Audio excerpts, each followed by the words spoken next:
Hey, what's going on? It's another episode of the Teel podcast. I'm your host, Teel, and like always, I have another great guest, Gerod Ware. What's going on, man? What's up, man? I appreciate you calling me great.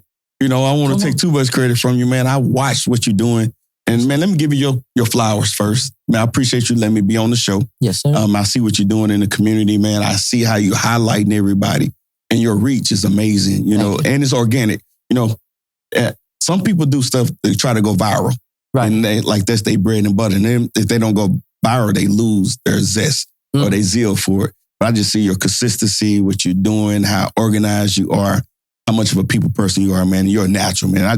I've been wanting to get on the show for a minute, so I appreciate you. I'm glad you're here, dude. Man. I do appreciate that, dude. Speaking of that, before we get too far, like people that are chasing virality is crazy. It's so incredibly hard. Yeah. Right. So like if you do something like this, you're like, hey, I want to go viral. You were about to get your feelings hurt every time, bro. Because I every 300 videos I post, I go viral. Yeah. I mean, it really is like that. There'd just be so many. Yeah.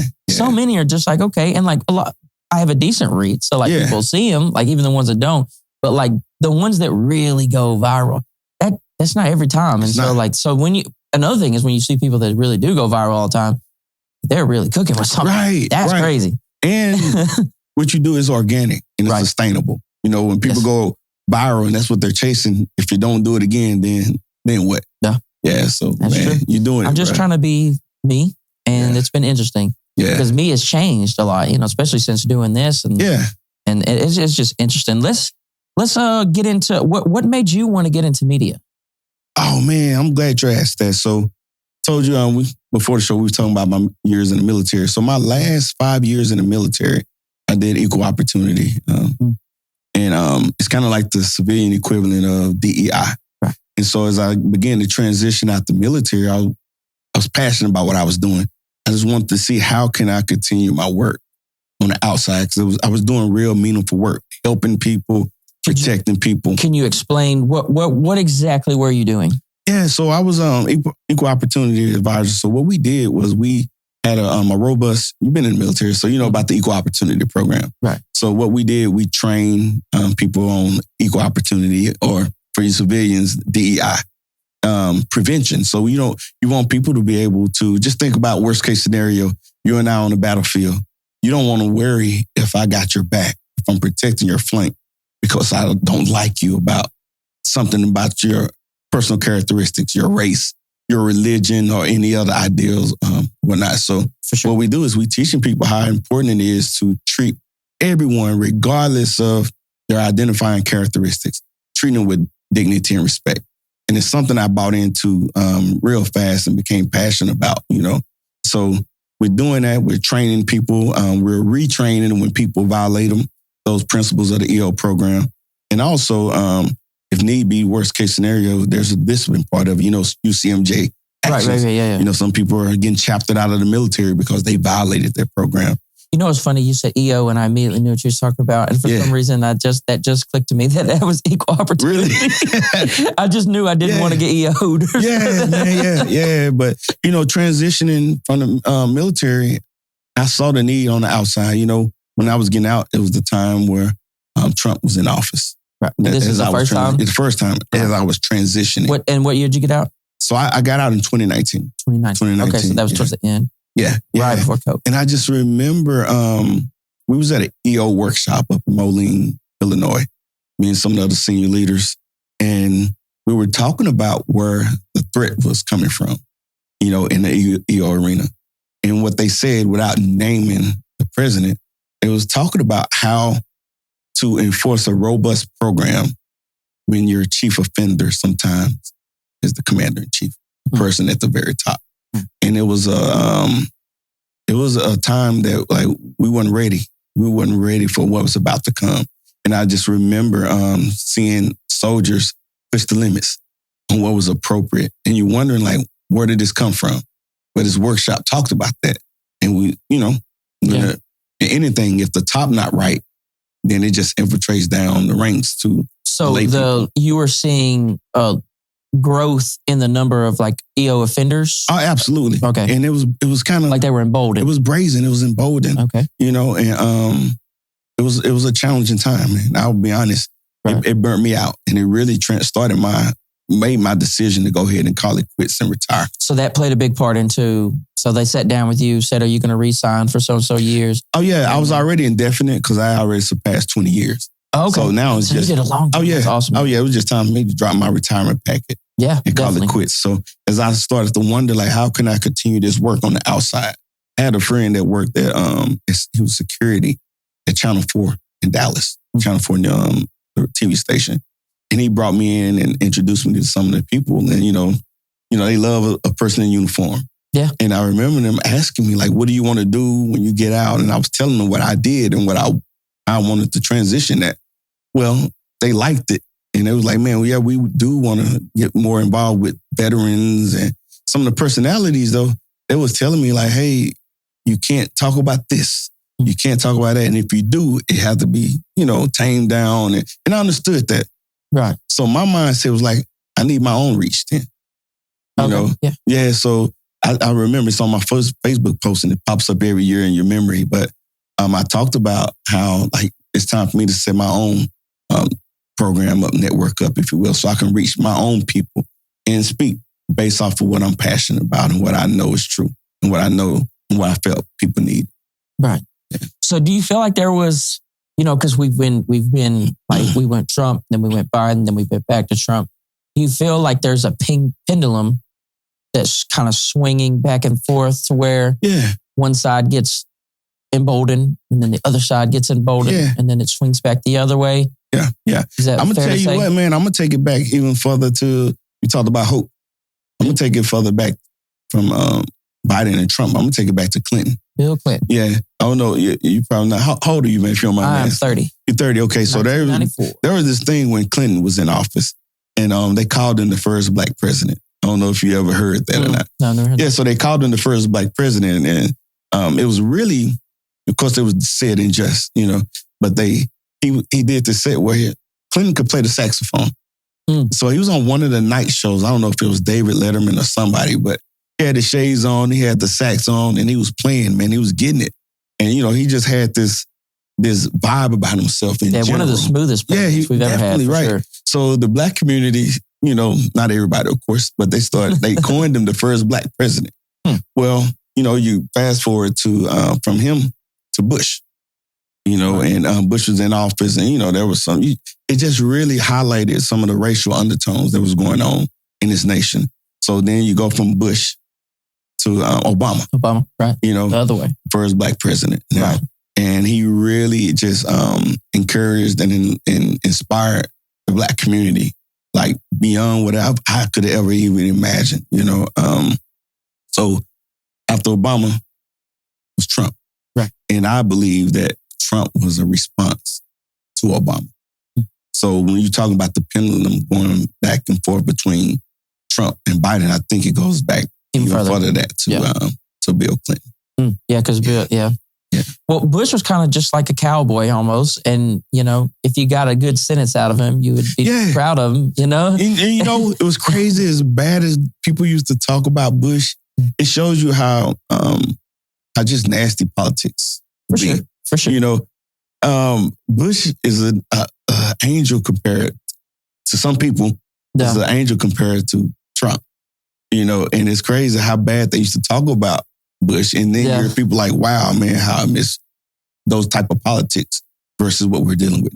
Yeah, it seems, I don't know. Like at 27, I started really paying more attention. Mm-hmm. And then I started trying to go back and try to get information. Yeah. But I do think that is different than actually like being responsive in those times. Yeah. So I can go read about Clinton, but I didn't live through Clinton, right? And I could go read about Bush, but like when 9/11 happened, I was in first grade. So it's hard for me to, you know what I'm saying? Like I try to get information. I hope the person that is telling me this stuff, like whoever I'm getting the information from, I'm just, you almost have to trust that they're, painting the accurate picture. Absolutely. And I'm just kind of guessing like, okay, I kind of trust this guy and okay, he's going to tell me about this time. Yeah. And maybe he paints the picture good enough to where I actually understand it. There's got to be a difference between like living through something. Absolutely. And that. So it's hard for me to go back further than really like first Trump deal. Yeah. But I do have a lot of, I have a lot of knowledge about what happened. Makes sense. it's interesting. I don't know. Because they all, for me, so I come from the middle for sure. And like, it seems like I get highlighted on the nastier things of both sides because the libertarians for sure, they'll be like, they're just calling everybody out. But that's kind of the name of the game. And that's also kind of scary because it's like, that's the other party basically. And their whole job is to just be pissed off because that's just. At the end of the day. Exactly. Yeah. But I say all that to say though, from what I'm seeing, it does seem like this is the nastiest form of politics ever. But I didn't live through the other one. So that was the whole point. Sorry that took so long. But no, you're good, man. It's a good point. And you raised some valid points. Like if you wasn't alive then, other than hearing it from someone or immersing yourself in the books and other literature that kind of highlight it, you just don't know. Right. So I say it's not the exact same, but you go back to the civil rights era and you see what was going on and what the people were fighting for at that time. And you fast forward to today and you see a lot of the rules and the policies and the laws that were fought for at that time literally being cut up and ended right now. And it just puts things in perspective, you know. And even if I wasn't alive then, there's a thing called empathy. Right. You know, and sympathy. Which we should all have empathy. Yeah, right. Yeah. You can lock in with people. And even if you don't intimately know, because you haven't experienced it, you can understand like this should upset that person because of ABC, XYZ. Yeah. Right? Yeah. That's a very good point. I think what's happening now, to go big picture way too fast, too early, but who cares?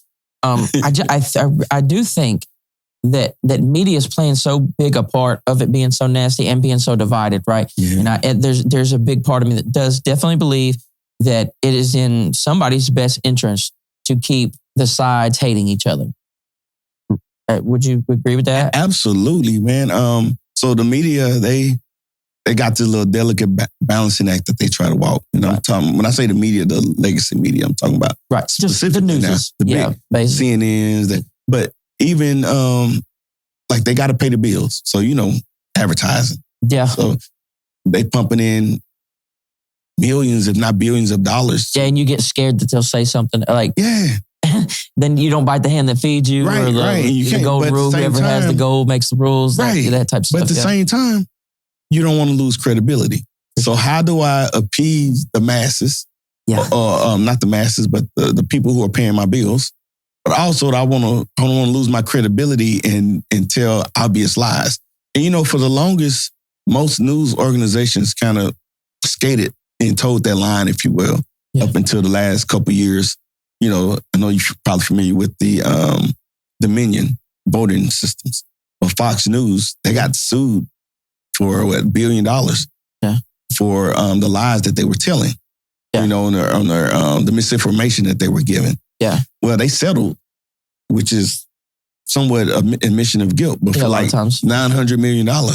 Like, but what they start to say, like, hey, we're not news, we're opinion-based broadcasting. Yeah, but I think they all are though. Because for every one of those, I have a CNN story as well. Yeah, but I will. I think if we was to sit down and did apples to apples comparison between on all Fox of and them, CNN, do you think one is worse? I think at some point it's when the truth is no longer even part of the discussion. I'm not talking about trying to sway you, because you know, opinions are that. Right. We can, you know, talk about opinions and try to, you know, influence you or at least educate you on what I'm thinking. I'm talking about what Kellyanne Conway stated. She said these are alternative facts. Man, there's no alternative facts. It's either truth is the truth. Right, the reason why I say that is, and real quick, Sean Spicer, he was the press secretary for Trump first time. And it was a stupid argument that they was even having about the size of inauguration for Trump and Obama. And Spicer was like, this is the biggest amount of people that showed up to an inauguration, period. So they was like, no, man, we got the evidence to show that that's not true. No. Well, they pushed his Trump's senior advisor, Kellyanne Conway, on it. And she said, well, there are alternative facts. And so that was born with this whole mindset of push what I want y'all to believe. Right. and roll with it. Not an opinion, because that's not an opinion. You can prove something like that. So that's what I'm saying. The difference is, do CNN push an agenda? Absolutely. And even more so, MSNBC is way on the left compared to Fox. I think that, but I 100% agree with what you're saying. Yeah. That's an awesome way to highlight that, because I think they're all doing it. I think that, and that's what I kind of was, what I was trying to get at earlier, and I lost my train of thought because I'm a crazy person. But no, is that I think most people are getting two versions of the information. Wouldn't you agree? And I think that everyone's getting some alternative facts mixed in there. And I think that there are so many ways to get media now that is hard to decipher. Like you used the word truth. It's kind of hard to find truth with so many outlets, and every single outlet has their own agenda. I don't know, because truth is truth. Facts. Now, I think there is a responsibility for each individual to understand what truth is. And so when you're talking about a specific issue, been in school, when you do a research paper and you got to cite your sources, you just can't go to any Joe Blow out there and say, hey, I got this from Gerod, and Gerod said that, XYZ. It was like, who is Gerod and why are you citing him? He's not a credible source. Yeah. People that are not credible when they're shown to be over, not someone that just made a mistake or misspoke, when they're deliberately pushing lies. I'm not talking about opinions. Right. If somebody says like, hey, Spicer says like this was the biggest crowd size, period, we could see that that's a lie. It's not a truth.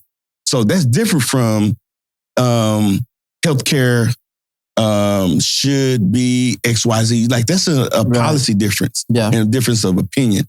I'm not talking about those. I'm talking about outright lies. For example, all I'm saying is I don't want to lose. I just want to say I think both sides do that. No question. Could you agree with that? Yeah. Oh yeah, I agree with that. But I'm saying I don't want it to just be like Fox News, Trump always lies. But I'm not saying I think they're all lies. But I don't think it's only the opposite ends of the spectrum. It's like you're totally truthful or you're totally a lie. Yeah.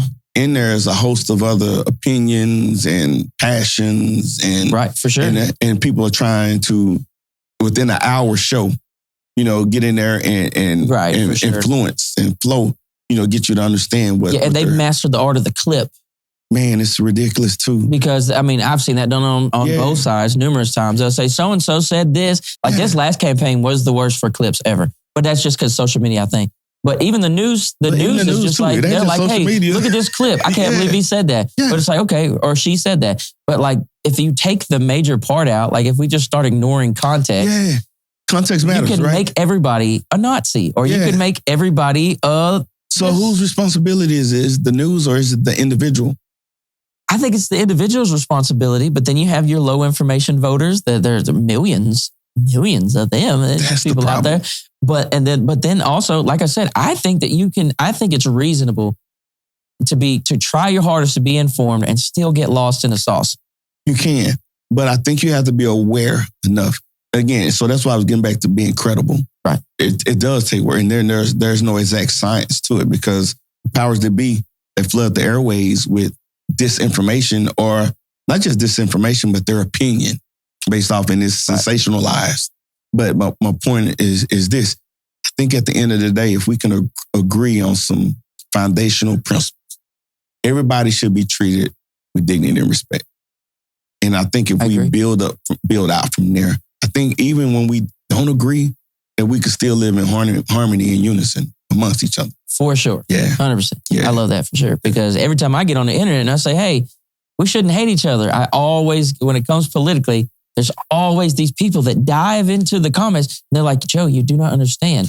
These are the reasons we have to hate each other. And then I'm like... So let's talk about, let's unpack that. Let's do it. You don't mind. Yeah, let's do it. So one of the biggest hurdles that we got to try to overcome is race relations. For sure. In this country. It's worse in the South. I grew up, listening to my mom and my grandma and uncles talk about what they experienced and what they grew through. And I was just thinking, like, before, like, how do y'all seem so angry? Until they start to tell me their story. Right. Their stories are real. They experience real racism. I remember my grandma, man, God rest her soul. But it was, we was going to the country with her daughter. We was in the summer and we was just going out there. And this white lady pulled up next to us. We was in this town called Douglasville. Mm-hmm. And she went to the post office. Okay. Well, this white lady pulled up next to her, us in a vehicle. And she had a dog in the backseat. My grandma was like, she'll let a dog ride in her car before somebody black. You know, and I was like probably the 4th or 5th grade. And I always been this inquisitive guy. And I just remember like, what's that about, buddy? Yeah, you know, but as we began to talk, you know, as the years went by, I'm just hearing her experiences on how she was called the N-word to her face when she was hated on only because of her skin. When she grew up through segregation where she couldn't drink out of a water fountain that her white counterparts drank out of, and they couldn't go to the schools with, white, and it shapes who you are. So when you're looking at certain issues through those lenses, like it shapes and influences everything about you. Now, I'm not talking about what's right and what's wrong, but when someone, specifically when you make a comment, a post, like, hey, we can't hate each other, I see why somebody hit. I'm not saying that they're right for hitting back. Right. Because we got to move past the hate. How do you do it? Like, what's the antidote, right? And when politics is so divided right now, when someone says that healthcare is a right and not a privilege, they're looking at it through racial lenses. Like, man, my family is poor. We're struggling. If I don't have healthcare and I can't, my grandma, my mom, or even me, like, why don't you want me to have healthcare? And it seems racial, and whether it is or not, that's a good discussion that we can have. Right. But that, I'm just using that as an example on why some people may hit back and say, like, yeah, Joe, you probably ain't understanding it from my vantage and there's point. Definitely things that I can't understand, obviously. Yeah. And but that don't make you wrong, though. Right. Because I agree with you. Because sometimes I think you can, couldn't you agree that living in that lens and not being able to ever move past that, which not to be insensitive, but to see that could hinder you from moving forward, right? Absolutely. But somebody explained to me, like I have a lot of tough conversations. Yeah. I've gotten comfortable doing it, thankfully. Yeah. It used to be super uncomfortable. Now I'm chilling more, and hopefully that's a good thing. Yeah. But someone explained to me that it's not about when I think other people should move on, they have to be able to move on themselves. And I was like, damn, I never thought about it like that. For sure. You could just sit around and you could be like, dang, well, this group of people, they should be ready to move on and stuff. But like, what if they're not? And now, sometimes not if they're ready, is if it's feasible. Okay, what are their current circumstances? For sure. What's keeping them, from,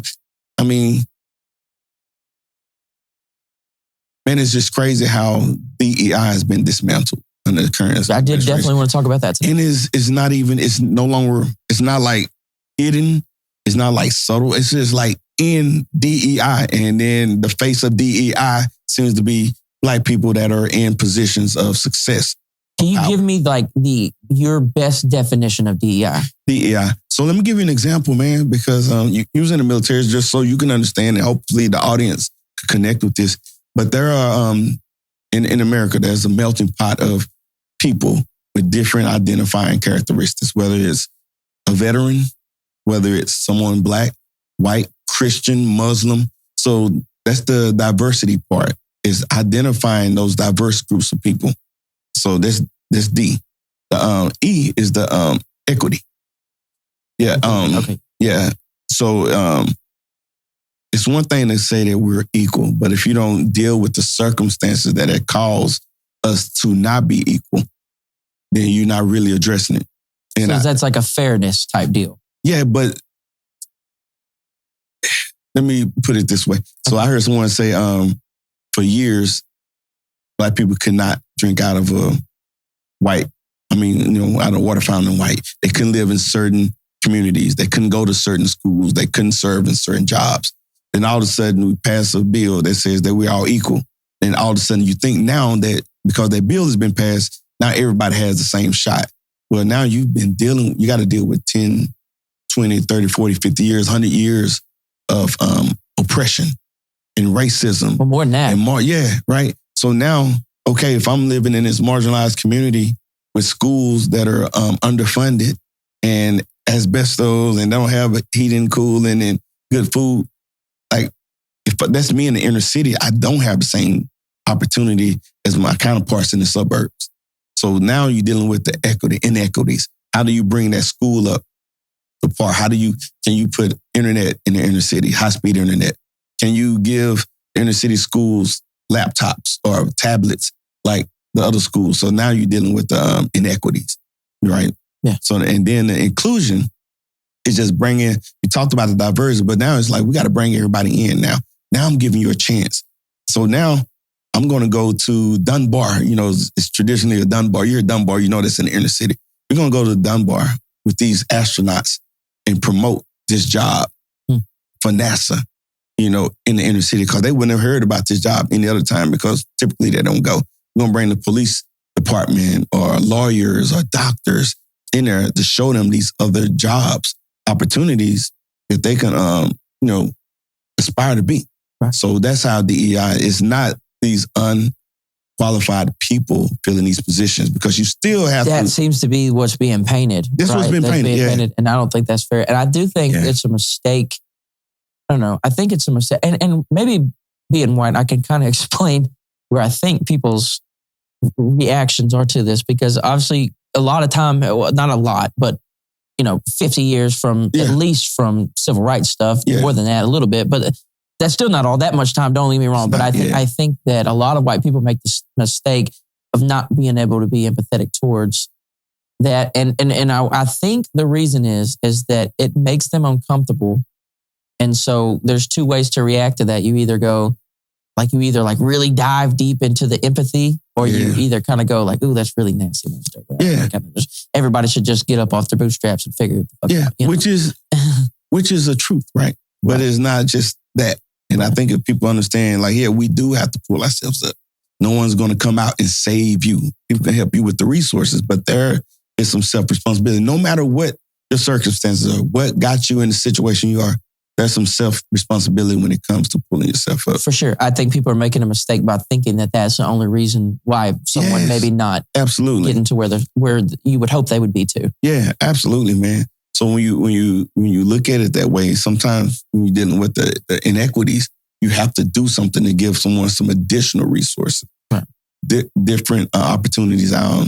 So when people are saying DEI hires and all this stuff, you think they're taking it out of context? Intentionally. Yeah. Well, the powers that are pushing it are intentionally misleading the people. Okay. But that's why I go back to, we should have some individual responsibility to learn these things. Right. Empathy, even if when I see someone doing something wrong, I try to figure out why they're feeling that way. And if I can have a conversation, of course you can't do that with everybody, but you try to figure out what's driving that behavior or whatnot. So even in those things, if I can't understand, DEI, if I couldn't understand it, I think there's a personal responsibility for me to do more to try to understand the plight of others, because this world is not just about me. Either research or conversate with people. Conversation, man. These right here. Else's shoes. Yeah, and this is priceless. Yeah, this is why I love doing this. This is the coolest thing I do easily. And you talked about your comfort level that you built, your ability to reach the masses, and even people's comfort with you.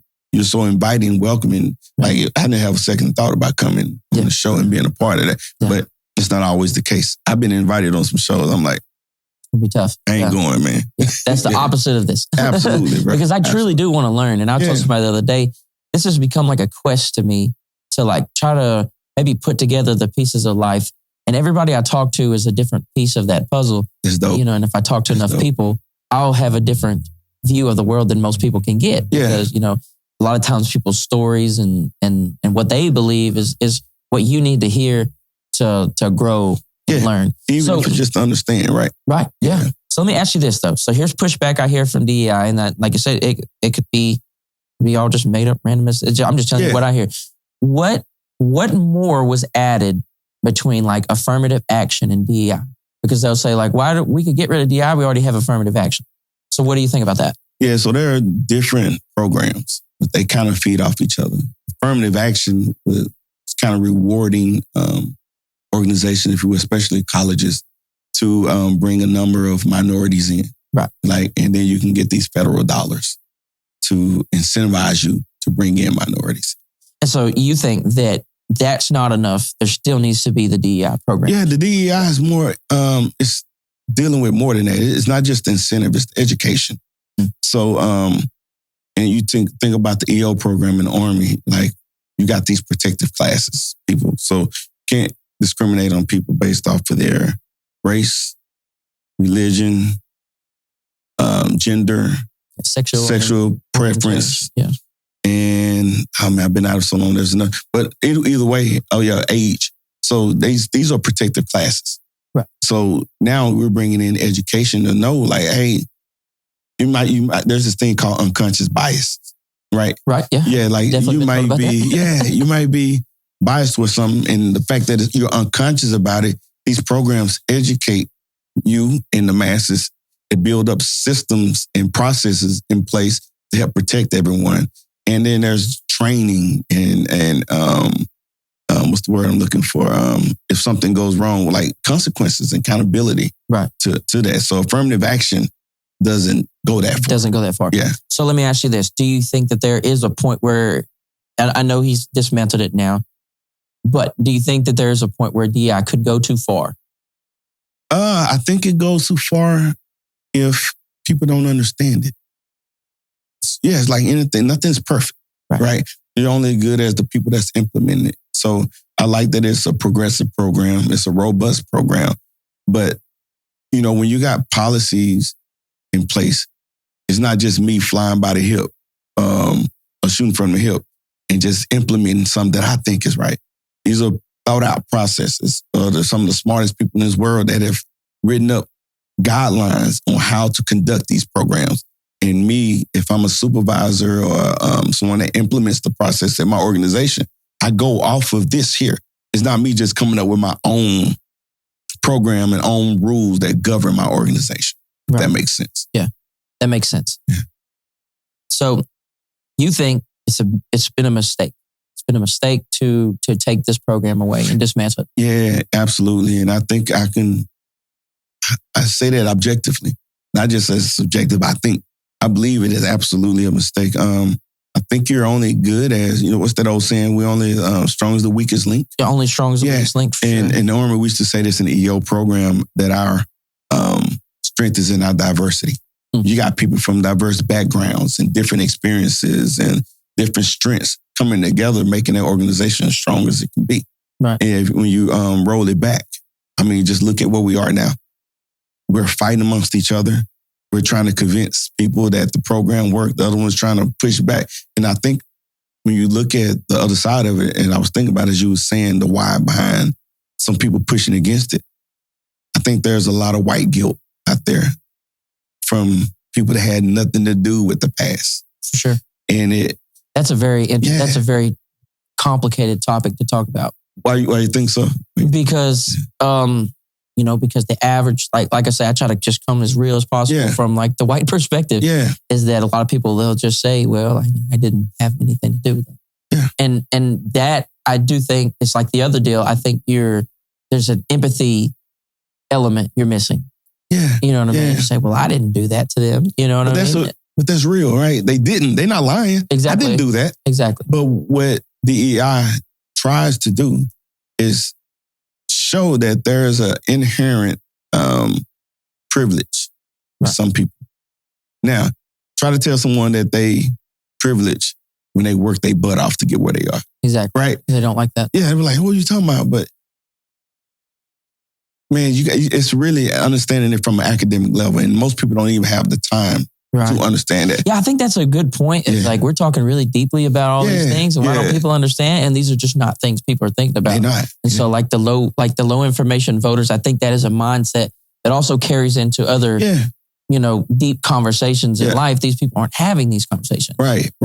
We talked about everything that you've done, what you experienced, how you've gotten to where you're at. And it's nothing but hard work and grit, right? Yeah. But that don't mean that there's not an inherent privilege that come with being a heterosexual, white, male in America. And if you throw Christianity in there, and it gives another level of privilege. Yeah. There's this thing on social media. That's not necessarily where I fall. No, yeah, but I'm just saying that, it's just... But you're talking about there's levels to it. Right, yeah. So when I've heard white men say, like, man, everybody's fighting for the black, for the women, for the Christian, for the Muslim, but I heard just left the fan for myself, and it's a real concern that I think was not addressed. And I'm not saying that takes away from the privilege, but if you don't understand it, you're going to fight like hell to say, like, man, you out your mind. Well, I mean, because in the media, I think that in the push to make things more, inclusive, that I do think that there was a time period where the worst thing to do was to be like a white dude. But I think, and that's on the outside. But like you're saying, I think that there are deeper factors that if you start, because like if you really dive into it, you're like, okay, well, no matter how bad it gets, there is certainly other things that are keeping me afloat. Who's talking about it? Yeah. Well, it's very, like you're saying, I think what you said was an awesome statement when you said, because in any circumstance, who wants to talk about like their privilege? Yeah. Even in society now where they glorify success stories and I came from nothing. And so nobody wants to raise their hand and be like, yeah, my dad had some shit and it helped me out. You know what I mean? Yeah. Because that's worse. That's worse than anything right now is to just be like, my dad was rich and he gave it to me. Unless you're the president. I mean, yeah.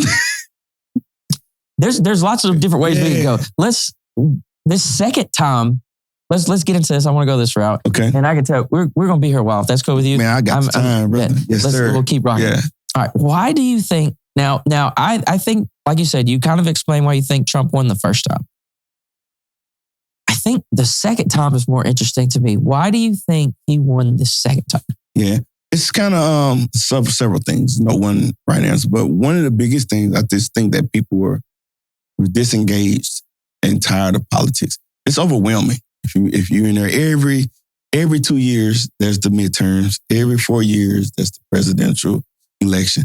And here we are with people that work together, live next door to each other. They get along until you say one thing. Until it's time. Yes. And it's like... And that's more so what I'm speaking. I know, not to take you off. Yeah. That's what I'm talking about more.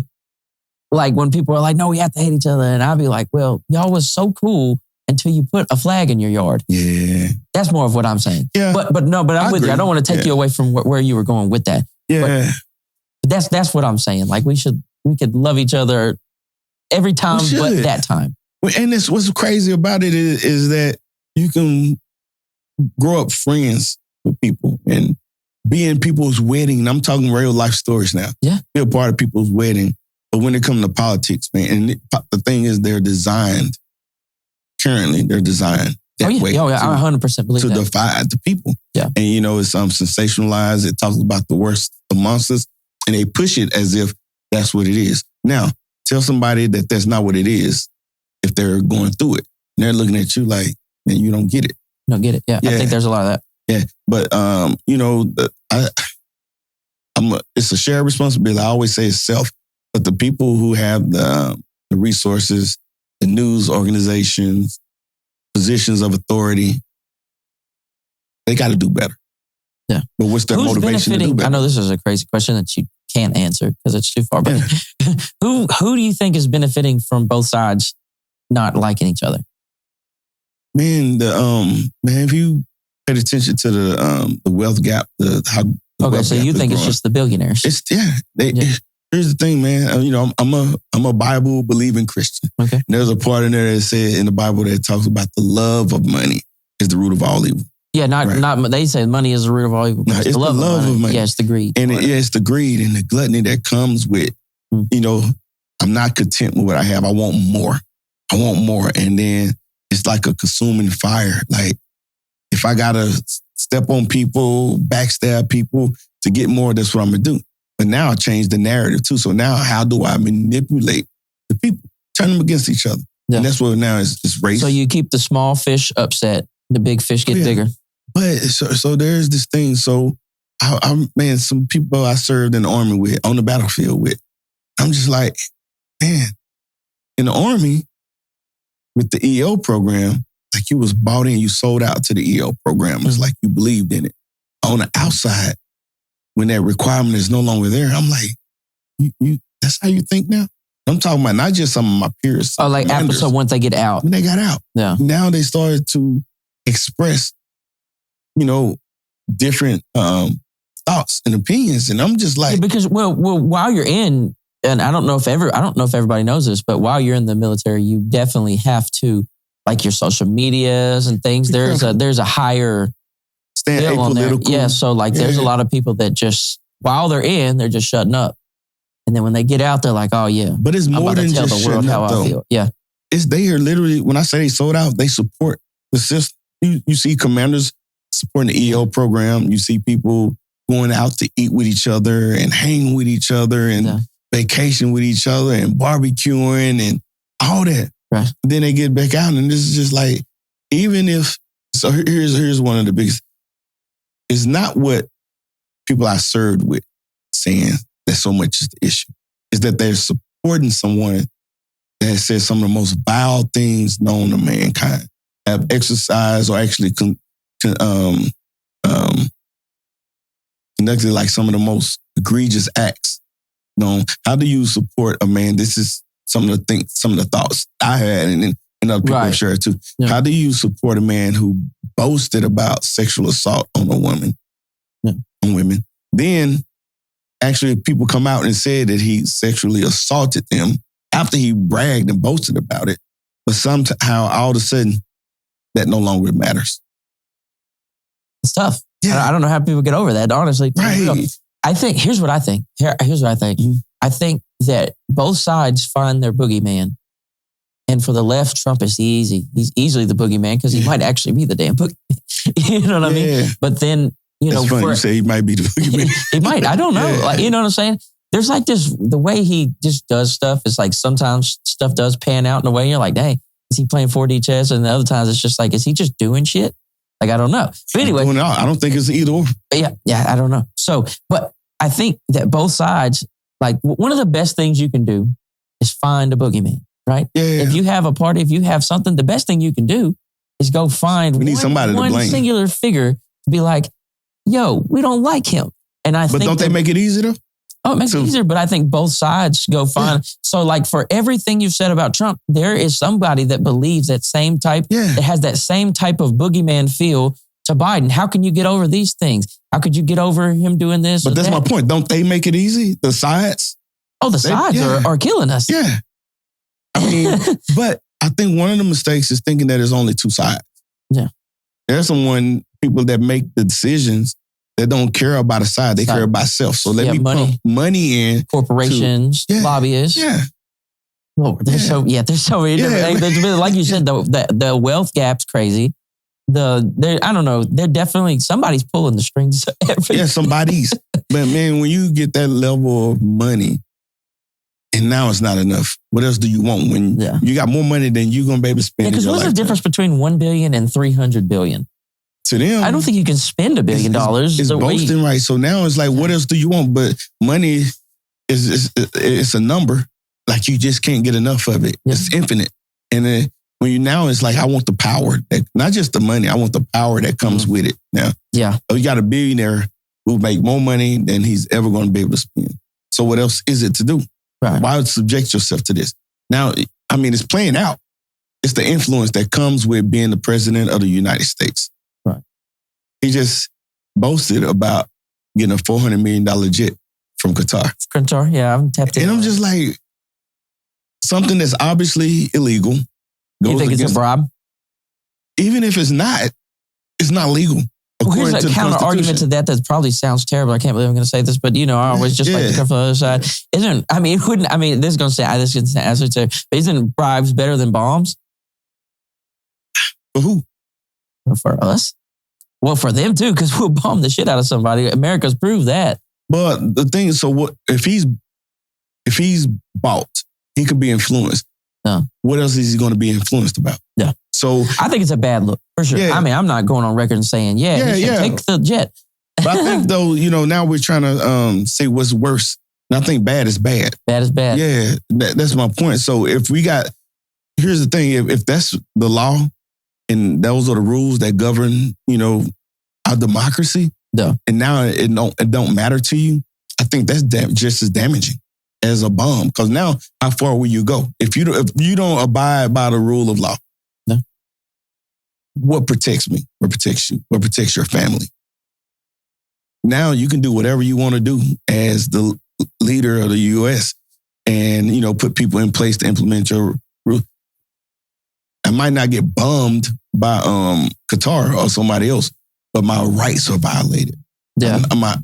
I don't have the ability to make a job that supports my family. I don't have health care. I'm not protected from rogue police. So there are other things that comes in when you no longer abide by the rules and the laws that govern this democracy. Yeah, I get that. Yeah. That's good. And like when I just come up with a lot of times I'm going to tell you the things that I hear so I can get your reaction. Like if I ask a question, just don't be like, oh, Joe thinks that. That's what man. No. And even if you do, we're good. I think I take in a lot of information, so I do hear the other sides of these things. And I'm like, well, what does somebody think about this? My bad. I went on a whole rabbit trail. I would like you to tell me more about why you think Trump won in 2020. 2024. I think people was just disenchanted. They was turned off. Right. Every 2 or 4 years, this is going on again, and people are hating it. It's a lot, man. It weighs on you. Yeah. Like this conversation is, as much as I enjoy it, it's taxing. Even this one? Yeah. Just not you. It's just talking about what things that mean so much to you. Yeah, man. I get that. I live it day in and day out. I walk in the rooms and you wonder, literally, this is somebody, people you walk in the rooms and you wondering if people are judging you because of your skin color. That's off top. Talk to most black people and they... Right, yeah. It's something I don't... And some of them not even conscious of it, but you just, they tell you when you get in, don't get to acting crazy in public. It sounds like a decent statement, right? Yeah, but what they're saying is don't act in a way that is stereotyped. Yeah. So people don't think a certain way about you. So when you turn that on and off every 2 or 4 years, and people get disenchanted, and then the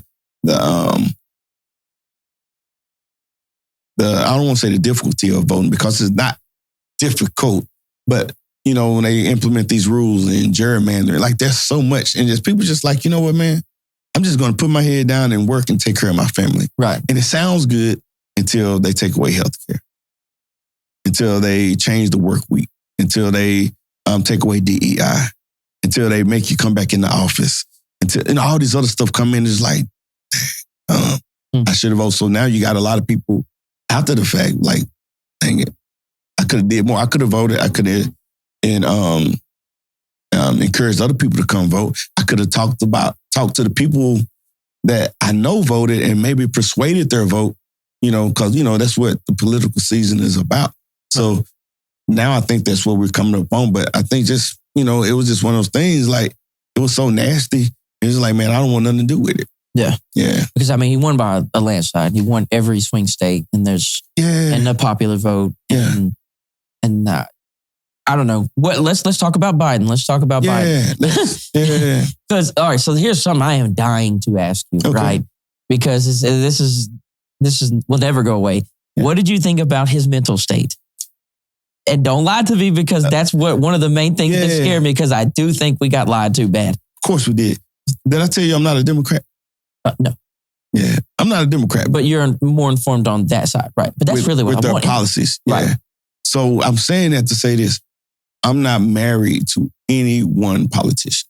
No. So Biden, man, it was so obvious. We could act like the obvious wasn't there, but then we go back to what I said earlier. You lose credibility. He's falling asleep. He was falling asleep at world meetings. He called world leaders the wrong names. He made up a story about his uncle. He was really weird about little kids. On the surface, you can make that seem like it's not that bad. Because how many times have I called, dang, your name, what's your name, what's your name, what's your name? Yeah. Or dang, I done fell asleep. So on the surface, I can spin the story to where it's not that bad. Yeah, but you're the president. You got to know if you're talking to the delegate of wherever. Yeah. You need to know that man's name. But you do. But here's the thing with me. I don't expect perfection from anybody. But that don't take away from what you just said. You should be informed. But my point is, just to cut to the chase, and answer your question, I think he was well past his prime and what should be allowed to serve in that position. Now, That's my opinion. So, okay, so next question. Yeah.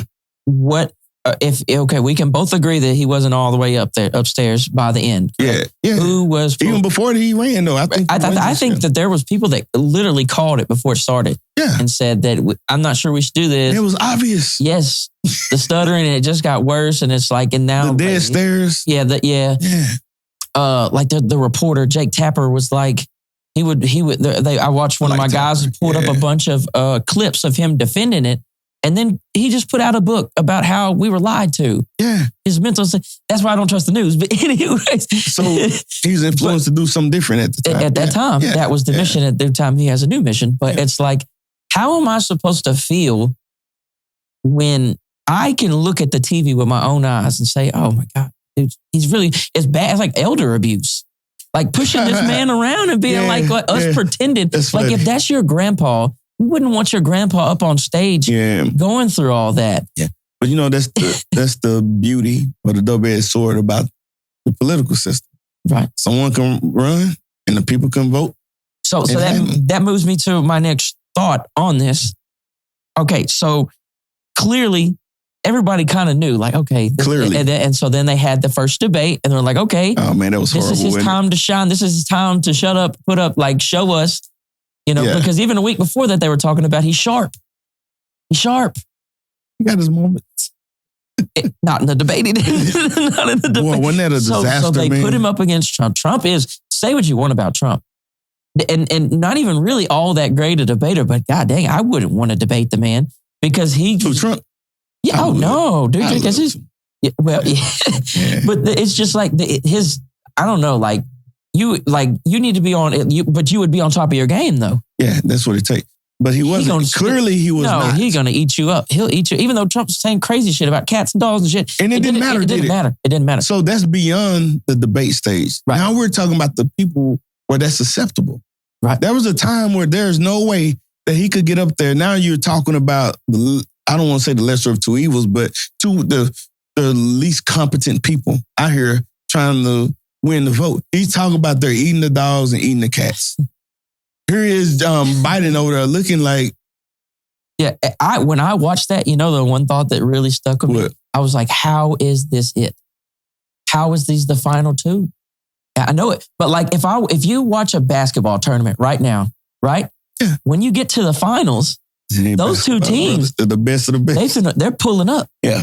They're dunking, they're shooting, they got good IQ, they got that heart, the soul. But they made it off merit and their ability to perform at the highest level. So it's like, if we can figure out a basketball tournament, but we can't figure out the best method to run our country, it's a little crazy. But I know it's so much more complicated. Yeah, but you don't vote on the best team. Exactly. Yeah, that's why. I mean, you could, even MVP, there are some individual responsibilities that have to put you on that stage. But I mean, Biden was totally past his... Well, he shouldn't have been there. Let's just call it for what it is.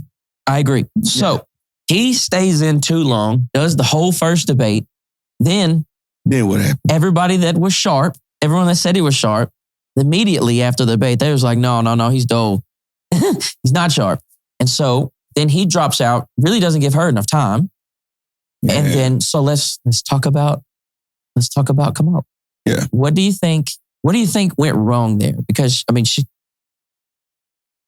you have to say something went wrong if you lose like that. If I lost, I would say, what went wrong? You know what I'm saying? So what do you think went wrong with that? Well, I don't think it was just one thing. I think America's not ready, overall is not accepting of a female president. For sure. Especially when you think about the influence of the Christian church. I heard so many people talk about God don't want women to lead. And I'm just like, shut the heck up. Anyway. Yeah, but is that based off a verse that says that they shouldn't teach in the church? Yeah, so there's Paul when he giving his church his letter to the church at Ephesus. You're saying they shouldn't be a minister. What he said, I find it detestable that a woman will lead men, is what he said. And different versions say different things. My bad, checking myself. You good? Yeah. I have to do that every once in a while. Yeah. But so you don't think that translates into politics? Women can't be leaders? No. Okay, right. Because so you think they're taking that out? Let me tell you the hypocrisy in that. When you go and look at corporations, you see women leading. Right. There's women governors. There's women mayors. There's women. So why is it only applicable when you're talking about the president of the United States? But that's not the only governing authority in our country. So it doesn't even make sense. So when you push people on that, when I push people on it, I usually don't hear anything that supports their viewpoint in a meaningful way. Right. So you think the first part was you don't think they're ready for a woman president. Okay. What do you think's next? I don't think they're ready for a black woman. That's two. The third one, I think, is what you said, how long she had to run and convince. It's like 100 days, I believe. Yeah. The fourth, there's so much disinformation about her, misrepresenting her path to where she was. They say she slept her way up to her position. Right. She was elected in all the previous positions. Right. And chosen to be vice president. And then the whole idea, the lie that she was jailing black men for marijuana. When you go back and look at the record, it was everything but that. And some of the people who were the loudest against her came back and actually, D.L. Hughley and some other people issued a public apology. And they actually talked in truth about her record and how she actually led efforts to rehabilitate people that was in the criminal justice system. But, when it's out there, man, it's like wildfire. And people want to believe what they want to believe, and you can show them evidence, that shows the contrary, and it means nothing. When she spoke, did you think that, I don't know, sometimes I felt like she was talking in circles. I listened to a ton of stuff. Yeah. To me, it felt like, and then like all the interviews, they could only be a certain length. Yeah. I think that the podcast world played a crazy part into it. I don't know how that happened, but it did. Yeah. Right? Trump goes and talks to Joe Rogan for 3 hours. You know what I mean? Like, it doesn't matter. It doesn't matter that he rambled. It doesn't matter that he talked in circles. It doesn't matter. He sat down and was a human for 3 hours. And there are people that felt like, because, and then like Rogan invited her, she didn't want to do it. And so like people were like, okay, like she did like an hour interview with like Club Shay Shay. Yeah. But like I watched the whole thing. Like, and that's the thing, like I really watched a whole bunch of this stuff. And I just felt like I couldn't get past, like, I could never like, I think, at least I know with Trump, he's just a maniac. Yeah. I think you go to the path of least resistance. Right. Mostly. So if you go to a show that's a friendly platform, I mean, if there's a show with a friendly platform, you're going to go there more than the one in the opposition with these got you type questions. Right. So I think that's part of it. The other part But as the president, you think you would need to be able to handle a got you? Because that's a Tuesday at the presidency, right?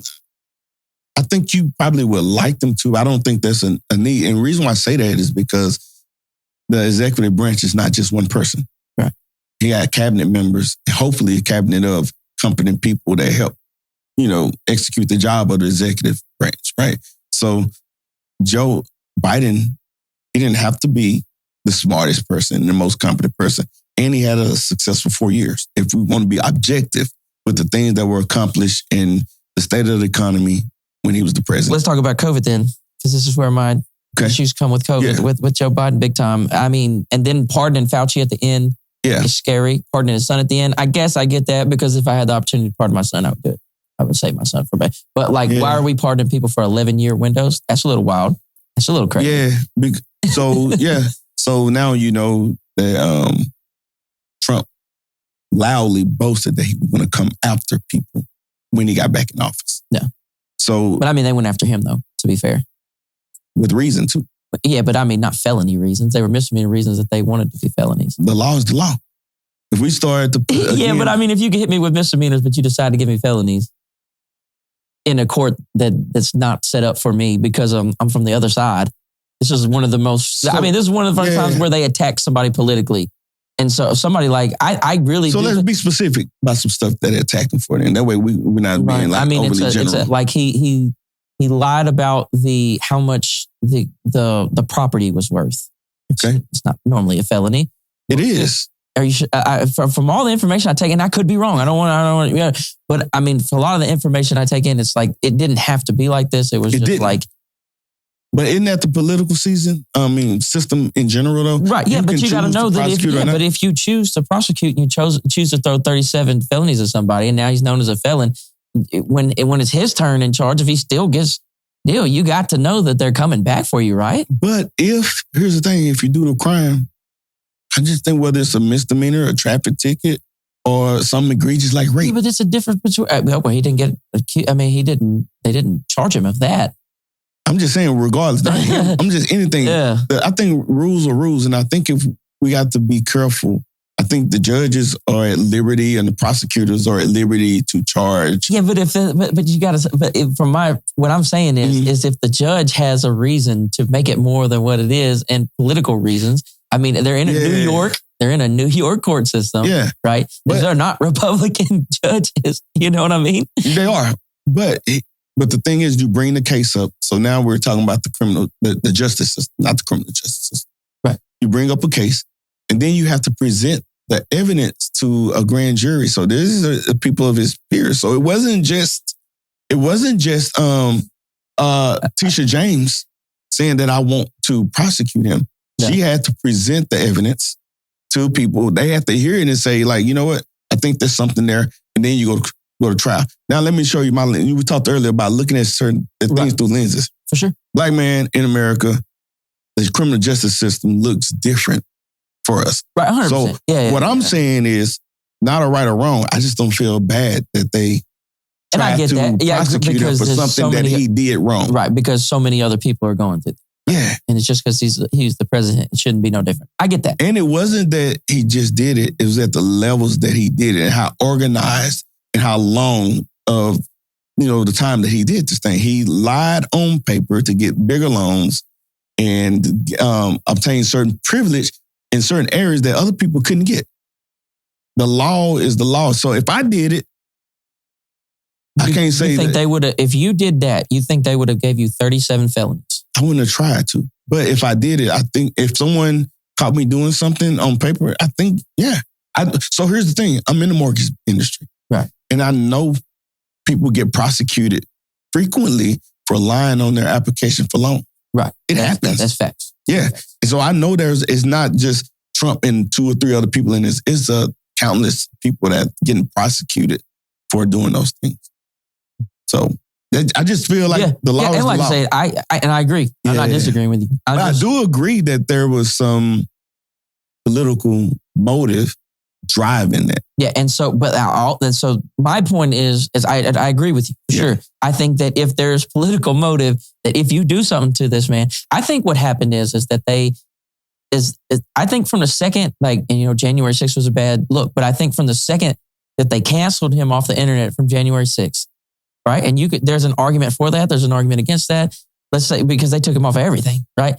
I think from that moment, they started turning him, even though it's Trump, they started turning him into the underdog, right? So then they can't, he gets off the internet, basically. Then all the time goes by, and then they hit him with all these felonies right as he's trying to run again. And then he gets shot in the ear, and then all these things. And it's just like they built him up back into this underdog.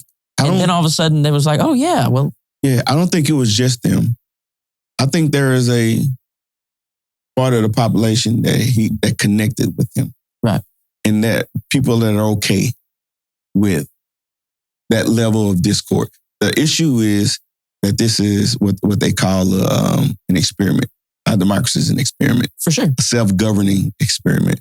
And is really dependent on, for it to operate at the highest level, is for people to operate in order and discipline, adhere to rules and laws that govern this nation. Treat everybody with dignity and respect, especially at those highest levels. Now, fast forward from Jim Crow, civil rights, to 2016.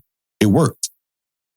I remember when John McCain was running against Obama, and some of McCain's supporters were like, I'm scared because he's a Muslim. And McCain's like, yeah, you don't have to be scared. He's not a Muslim. He's a decent man that I just have different opinions on. Right. And, you look back 2008, 2010, and you're like, wow, man, what a difference. Yeah, because who's the guy Obama ran for the second time? Mitt Romney. Mitt Romney. Yeah. They got along good. Yeah, they were like, even in their debate, they're like, hey, we disagree with each other, but that's like not a bad dude over there. Yeah. So now when Trump talked about, I can shoot somebody on Fifth Avenue and not lose a supporter, I think he ignited and it was strategic. It wasn't him just freely just stating something for the heck of it. there's studies out there on how dictators take control and hold on to control and lead the masses. He talked about some of the books that he read, and you look at it, how he's leading, it's all strategic and it's working. So now, again, what we talked about earlier, when I said, even if we have a different opinion on policy, everybody should be treated with dignity and respect. For sure. Here's what I know about Obama. He got 92% of the black vote. We would not have supported him at that level if he was vile and angry and ugly towards people. Right. Because the need, I believe, is there to be a decent leader. You have to care about the people that you're leading. I get that. Yeah. For sure. Yeah. No, that makes sense. So you think there's something about Trump that is ignited something in regular people, so, certain groups of people that are really connected. Oh yeah, one I'd say people is so we talked about the inherent privilege that are here with certain people. Yeah. I believe, and this just means no scientific study, I believe that some people recognizing that he's preserving their privilege. Nobody wants to be the underdog. Right. So for you offer me favor if I show up at the game and you look at me because I'm wearing, you like people that wear black jeans. Hey, come over to the front of the line. I ain't gonna be like, no, I ain't gonna do it because I want to be fair. The line an hour long, I'm gonna jump in line. And I think when you know that someone is offering privilege and it gives you an advantage, over others, some people are gonna take it to a certain degree, depending on what it is, of course. Yeah. And I think he is preserving the privilege. And I think they're talking about it, about whites becoming the minority. And, what's the cabinet? I can't think of the guy's name that's one of Trump's advisors. Is he talking about Pete? No, not Pete. Pete Hegseth? He's one of them advisors, but he said that to get back to being great, we got to put competent white men in charge. Can't remember that guy's name. I don't know. That's not a good statement, though. Yeah, but that's obviously not the move. Yeah, but I mean, just think about to say that statement. To think that is one thing. Yeah, to say it is boldly crazy. Say it. Yeah. In this the context of the presidential election, and these are guys that he's constantly keeping around him, not just one. He's constantly around those type people. Yeah. Nick Fuentes. These white nationalists, just a lot of people around that has that similar mindset that he keeps around them. So again, it's like, how can he get 74 million votes, 77 million votes? 77 million votes? Yeah, I think that's what he got. Kamala got 74. He got 77. Yeah. It's like, wow. So we got that many people that are okay with that type of thinking. And that's why I said if Obama would not have gotten the black vote like that, right. So let's think about why people didn't vote left this time. I think, is it fair to say that some of the more far out things may have got put too close up, and they got made main issues? Let's talk about.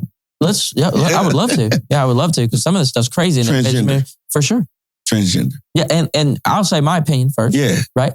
To me, I don't care if you're an adult, right? Yeah. And you do whatever you want. Yeah. You make your own choices in life. That's fine. You're not really affecting me. I think it got weird with younger. And I think that they messed up leaning in too hard with like trying to put them into like women's sports, like male transgender into women's sports, I think. And then then like the sex changes in prison and stuff. Just weird things like that I think people saw that and then like they just wouldn't distance themselves from it. Is that fair to say? Do you think that's fair? I think it's totally accurate. I think you're dead on, and the way they tried to push back, it was like, there's only 10 people in college sports, well, that minimizes the concern that a parent have. Okay, my kids may not be in college right now, but they're going to be. They will be. And even if they're not, is it fair? So that's what people are thinking. And so I think on the other side, it went to bat. Not that those 10 don't have rights. Not that those 10 shouldn't be treated with dignity and respect. Yeah. But to dig your flag in the sand and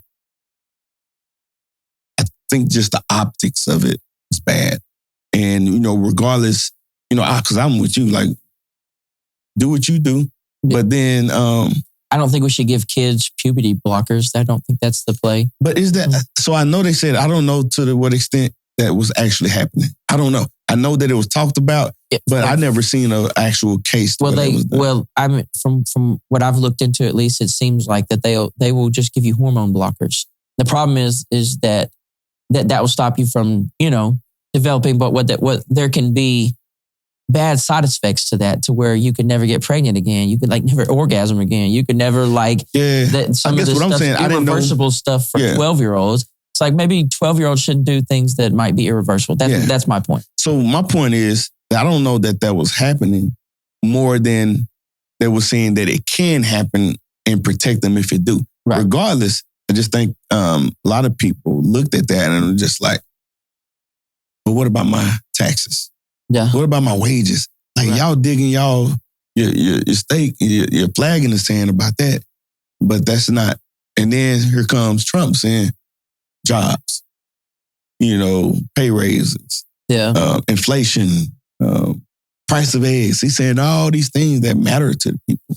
And I think... Yeah, he campaigned better, for sure. Oh, it wasn't even close. Not even close. Well, I think that's subjective. So Kamala had some things, almost anything. Yeah, she had some things that she talked about $50,000 tax credit if you want to buy a home. Yeah, I wonder if that would have worked. If that would have actually worked. If she had implemented it? Yeah. Oh yeah, they've done it before, not that much, but yeah, they've had tax credits for people. I wish you would have talked more about it though. You know what I mean? Like, because they asked her 100 days. Yeah, exactly. Yeah. And maybe that's what it was. There wasn't I don't know. I could never figure out some of these things. And she was trying to talk about so much. Yeah, and so did the accents bother you? That really bothers me a little bit. Her accent? When she was doing different accents at different rallies. Man, people cosplay all the time. So I've seen it, but I get what you're saying. And I can try to look through the BS and listen to the statements. But I understand the need. Right. So, but I don't want to go from the other one. My bad. I'll go left so That's quick. Funny. Yeah, you good. But you good, man. You better thank him. You remember. Yeah. You remember that, man? I'm like, what? That was the one that really got me. I was like, ooh, I don't know. But anyways, I get it. But they all do it. They all do it. They all do it. But back to the trans stuff. Like I said, not anti-trans. I'm not transphobic. None of that stuff. Do whatever. I do get wary of kids. I don't think kids should be able to make too big of life changing. Yeah. So, feels like when they're 12, because I wouldn't want a kid to get a tattoo. I don't think it was happening. So Trump talked about kids go to school, or boy, they come back a girl. I've listened. Well, yeah. Oh, yeah. Okay, kids are being trans in school right now. But we could go to Liberty Isle High School right now, and there's a crazy increase in the number of people identifying as non-binary or this or that. And so, were these things always something, or is this now part of the fad? But I think naturally things progress, my point is, once you lose at the top, when the top lose, right, what most consider to be morals and decency, you lose the credibility to talk on other stuff. So I think now what happens is there's so much of a push to say hey, equality for all, which I believe that, but where does that stop? Now, because can DEI swing too? Well, I guess that almost comes back to swinging too far the other way, where being inclusive can. I don't know how to word that. I don't want to say. Yeah, I get it. But you see what you kind of see where my thoughts are going. I'm not wording it right. So that's the thing about these processes. So now, without trying to get too religious, in it, because I am curious about that too, and how your faith works into your politics as well. Yeah, so there's this thing called the fall of mankind in Christianity. Right. They said because of what happened in the garden with Adam and Eve, sin entered, and now we are imperfect people doing imperfect things. That's part of it. It seems ridiculous in some sense for us to overly indulge in conversations about that but don't care that someone says that he raped women. And so where did he say that at exactly? Where can people find him? Is this a voice recording? Or is this words? Yeah. It was the guy from can't remember that entertainment show, entertainment something, I forgot. But the guy, it was a recording and they was talking together. And Trump was like, yeah, when you're a celebrity, you're rich like me, they let you do whatever. He was like, what? Grab him by the pee. Okay, yeah, I've heard that before. Yeah. And then he's laughing about it. He's like, I just kiss him and I just do whatever. Then, you know, the relationship we had with Jeffrey Epstein, you know, where it was talking about little girls and what they did with them. Where is that though? Because I've been down the Epstein rabbit hole. I haven't seen. I knew that they had addresses before, and then he knew him and stuff. Yeah. But where's there's like you're saying there's a recording of him and Epstein talking about little girls? Oh yeah, it's been shown. Where can I find that? So you can Google it. Like, man, if you want to Google it real quick. I would love to see that because I've been down the Epstein rabbit hole and I've heard people make ties between them, but I've never heard. Never heard that there's an actual recording. He said of them talking about little girls. And I'm gonna paraphrase what he said, but he said, he's been known to like young girls, or he's something like that. And Trump said that about Jeffrey Epstein, or vice versa. About Epstein. Okay. Yeah, but this was in the days where they were hanging. Yeah. So it wasn't like he said that recently. Okay, so he said that about Jeffrey. Okay, I thought you were saying that Jeffrey Epstein had made mention of Trump saying he liked girls. Oh, no. Because I do think that is different. Oh, totally. But birds of a feather. And if they're hanging together when Trump said that about him. Yeah, but I hang with people and I don't necessarily always have their tendencies. Okay, so let's... You know what I'm saying? Maybe they're powerful real estate. Like, but you're going to hang with someone that's raping little girls? No, that's not good. My point. Exactly. So I'm not, you know, So that's what I'm saying when you get away from the general statement and get down in the weeds of what it was means. Said. Yeah, that makes sense. Yeah. So these are the things that keep me from being like, go Trump. Like, this is why I don't say go Trump, is because there are things like that. There's someone, where it's like, but I think people find like... But who gets into the conversation like this though?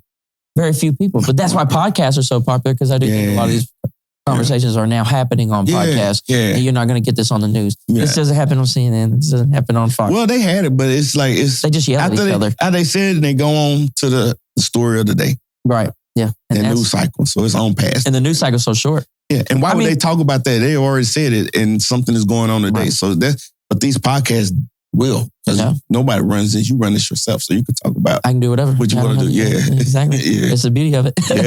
So what do you think about Trump getting shot? Because I think that played a big part in him actually winning the election. And from my research into it, and I go down these rabbit holes, like some people think he faked it. That's not, as from being in the military, from being around guns, that was like my specialty. You don't make that shot on his face. No. I think what happened is the fragment hit his ear. I don't think he got shot. Oh, yeah. They pushed Chris Wray. It was in a hearing in Congress. Yeah. And they was asking him. And he was like, there is nothing that shows that he got shot. If you get shot with an assault rifle, those things are going to do some major damage. Well, it depends on the type of ammo. Yeah. Because, but these are 5.56 assault rifle though. Yeah, the rifle, but the ammo is more important than the actual rifle. What's the 5.56? Well, that could be anything. That could be not that could be, that's the caliber. Yeah. But there's different tips. You know, you don't get shot with the casing. I get what you're saying, yeah. You get shot with the tips. So certain type of ammo will just pierce you. Little hole. Some type of ammo. But that was, nothing pierced him. So it did hit the stage and some other things. The people. Yeah, and the people. Yeah, that's a big one. I think what happened, they talked about this extensively on some of the other podcasts, where I think a fragment hit him. I mean, maybe so. Yeah, he bled. I mean, but not only that, they tried to kill him though. So regardless, if it's a fragment or a bullet, they tried to kill the dude, man. And if he didn't turn his head at the right time, it would have killed him. Yeah. And that, no matter, what I think about a person, I never would wish that on anyone. Yeah, that's when you know your politics are getting bad. When you really like when you're, damn, they missed him. Man, and people are saying that too. That's crazy. Yeah. Like, because there's some, and the Republicans can't act high and mighty, because like if somebody would have clipped Biden, somebody at one deal, they'd have been like, damn, they missed him. You know what I mean? I think that's just a sign that your politics have gone bad when you want shit like that to happen. Yeah. Now that's what money is doing to politics. It hadn't always been that way, but. Let me ask you this question. This is just kind of just like, I want to get your thoughts on this. Yeah. Now that Trump is president, right, and you obviously do not agree with him, and there's lots of things that make you consider him vile, and there's big character hangups you can't get over. I'm glad you said that, character hangups. Not just the policy, it's the character. Character hangups that you don't like, right? And I think, and I get that, and I'm glad you presented it to me like that. Yeah. my question is, how do you feel about this term? Like, because wouldn't it feel easy to be like, I hope it goes bad for him? But isn't that scary? Because if you start hoping bad for him, that actually has us. Yeah, exactly. Yeah. So are you like, can you find a place where you cheer him on to at least till he gets out of here, or is that bridge too far away? I like that question, man. Because now I'm going to ask, like, where am I cheering? Like his policies that he's doing. Like think about some of the stuff that he's doing, the tariffs. Yeah. You know, how he's manipulating the stock market, how he's putting people in. So you think the tariffs are a way for him to personally make money? Man, it's hard to say because it don't make sense. What he says versus what reality is. So he talked about, I got this video and I'll send it to you if you need me to. Yeah. But he was saying months ago that tariffs are a tax by the country that are shipping goods to the U.S. He's like, there's not a tax for us. It's the people who are shipping the goods to us that pay that. Then today, he's talking about he's hitting back at Walmart. I don't know if you saw the article, the latest. No, not today. So he's telling Walmart, because Walmart said, like, hey, we're having to raise these prices because you've got this 30% tax, tariffs on imports from China.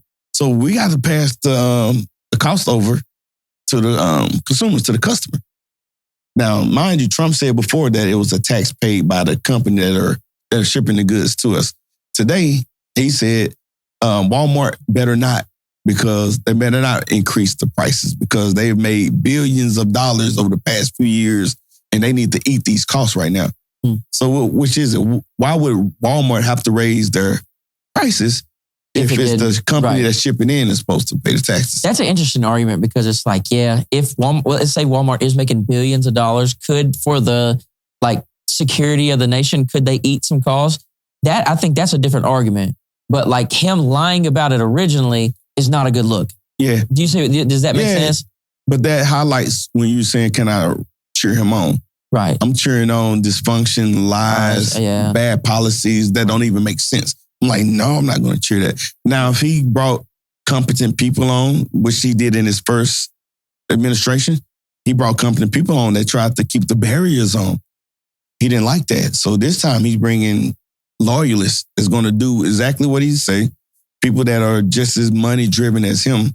So no matter what, the truth is they're selling us lies and they're pushing it, even though it's obvious. Man, this thing that we talk about these days called receipts. The receipts are there, man.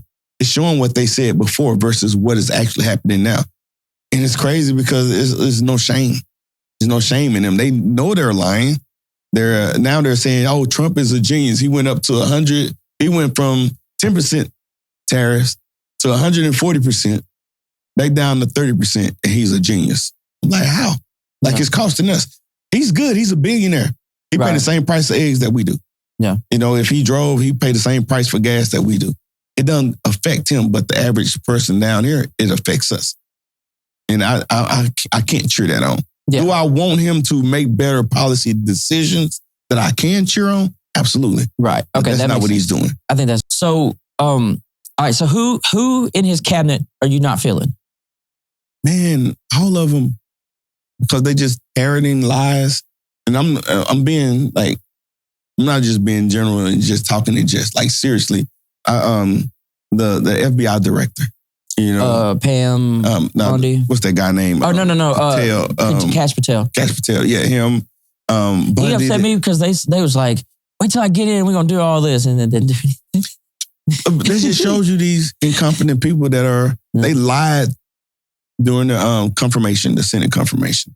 Everything that they said they wouldn't do, they're coming back and doing it, and how they were going to uphold the Constitution. But these people are grossly incompetent and don't possess the ability to do the job. So now what are you doing? You're firing these what's the people, inspector generals. They come in and do the oversight of these organizations. So these are independent people that make sure that it's supposed to be like the balance. Yeah, but they're firing them. The Consumer Financial Protection Agency, they dismantling that organization. All these people that do the check and balances to protect us, they're getting rid of them. So again, it's not just one-off things. When you look at everything that they're doing in its totality as a whole, the things they're saying, the things that they're doing, and you just like, wow, man, this is not for the people. So what are they doing? He's fattening his pockets. Trump has literally made billions and billions of dollars since he's been in office this time, just in this few months. It's all over 100 days, just a little bit over 100 days. Yeah, but he's not even hiding it now. And it's like, one thing is not that it's right if you try to hide it, but dang, when you don't even try to hide it anymore, man, it's like, what are you going to do? He's bragging that they're giving him a plane. That's the problem. You can't accept, it says you cannot accept gifts from kings and foreign governments. So to say like, oh, they give me, and then try to chastise the people that are speaking against it as if they're the crazy ones, man, that's some serious work right there, man. Yeah. So I have a question. Yeah. What do you think, what comes after this? How does do the political stuff, does it ever get back balanced, or is this a new norm of where? I don't think it is. I believe personally that there's going to be a hard reset. That's because he's done. And I know he's bullshitted about third terms. He can't do that. That won't happen. And why is he even saying that? It's stupid. He shouldn't say that. But he was really wanting it though. He can't do it. There's no way. But now he's not, because I think he's figured out like the judges and all them, they was like, you can't do that. And we don't want anybody to have 3 terms. Yeah. That's not how it's set up. And I think he's just not want him to have 3 terms. I think he's like gets into like delusion where it's just, and I think it's what he feels like wins, I think is what motivates him more than anything. And I don't think we've really had presidents quite like that, where it's like... Let me take you further. Okay, what do you think? He wants to be a dictator. I don't think we should understate that. So like when they were calling him Nazis and Hitlers and all that stuff, that to me, that's not what I'm seeing. I'm just seeing a guy that's using his power to get his own type of wins. But I don't think he can stay. No, he can't. But I'm saying what his wish was, I think he explored. It ain't no thing. They talked about exploring opportunities for him to get a 3rd term. That's not. Yeah. But so that's what I'm saying. It's not just me grabbing something out the air. Right, because I heard it, Yeah. So this is a real thing. And my point is, when he's shown you what he's capable of, now my question is, how far is he willing to go? That's where I am. And my point is, with this self-governing experiment, it takes people in balance of powers, Congress, the judicial and executive and legislative branches, to do their parts, to check each other. Now, when you got people in power and all, you own, you stack the Supreme Court, when you, they gave him the presidential immunity. I was just like, wow, man, that's. I think for me, that was like a reminder of where we're going. Because, I believe in checks and balances. And I thought like, hey, good order and discipline is going to win out at the end of the day. But when they ruled on that right there and gave him immunity, executive immunity, I'm just like, wow, this is getting scarier. It was already scary. Yeah. It's getting scarier. Now you got both houses in the legislative branch. Right. The House and the Senate. Yeah, the Senate. And now you got loyalists with you in the executive branch. And you're not even hiding what you're doing. So it's not like we got to try to guess what he's going to do next. He's telling us. Yeah. So now that's what I'm saying. So to your question, what happens next? I think there will be a reset. But I think it's so polluted right now that to recover, from where we are is going to take a while. Now, I think that'll be some people that'll say like, hey, now that Trump is gone, hey, I'm not this type and I want to be a good Republican and a good Democrat or whatever. I think that'll be what's stated. But the people, the lay people, man, we've done so much. I'm careful not just to blame the leaders, because there's a lot of personal responsibility. I keep saying that. For sure. How we treat each other, man, like you just can't act like it never happened. There's some people that I saw say some vile stuff, and I would just forget it. Like now, just because we got to change another guard at the executive level again. Mm-hmm. I got my good eye on some of these people now, because I've seen what they said and what they've allowed and even what they've done, and it's just like, wow, man. Like, dang, you served with me. I shared the foxhole with you. Yeah. You know, you was a bunk buddy in you know, in the unit. And it's like, dang, man, I called you brother. So that stuff won't be undone so easy, you know? Yeah. Right. That's a heavy answer, for sure. Yeah. I don't know. It's also complicated. It all takes so much time. It all takes so much effort to get informed enough to really stand on what you believe. If you don't get informed enough and you try to stand on stuff, you look like a goofball. Yeah. And so, like, I mean... That's a good point, man. How much time do you have to dig into this stuff before somebody can respect what you're saying? Yeah, so here's the thing. So I don't think it's realistic to expect everybody to be a subject matter expert. Right. That's why I keep going back to everybody needs to be treated with dignity and respect. And if we let that rule today and everything, you know, goes out from there, a lot of this stuff that's going on won't happen. We won't tolerate it. We won't. But, I mean, when you... I'm just trying to formulate the way to, you know, because it's so complicated. It's so difficult. You know, us as the common people, where does our power lie? You know, because, I mean, I guess in a sense, people showed their power in voting. Yeah. And then that's why the election went the way it went, because there was more one way, more the other. So past that, where is the power for the common person? What do we do? Is it just to get informed? Is it to, I don't know, what do you think? I think it's a number of things. I think we can't understate the power to vote and the need to vote the right people in. But the other part is when you vote them in, hold them accountable. Right. You know, there's a lot going on now in local government. Sometimes local elections are overlooked and forgotten. For sure. Yeah. I'm definitely guilty of not knowing. I can tell you, not everything, but I can tell you so much about the stuff I have so little control over. Yeah. And the stuff I do have control over. I could barely tell you the mayor's name, and that's sad. It's not as sexy. It is not. Yeah. It is not. But like those are the things that actually affect me. So that's a really good answer. Yeah. So you got that again. The self-responsibility.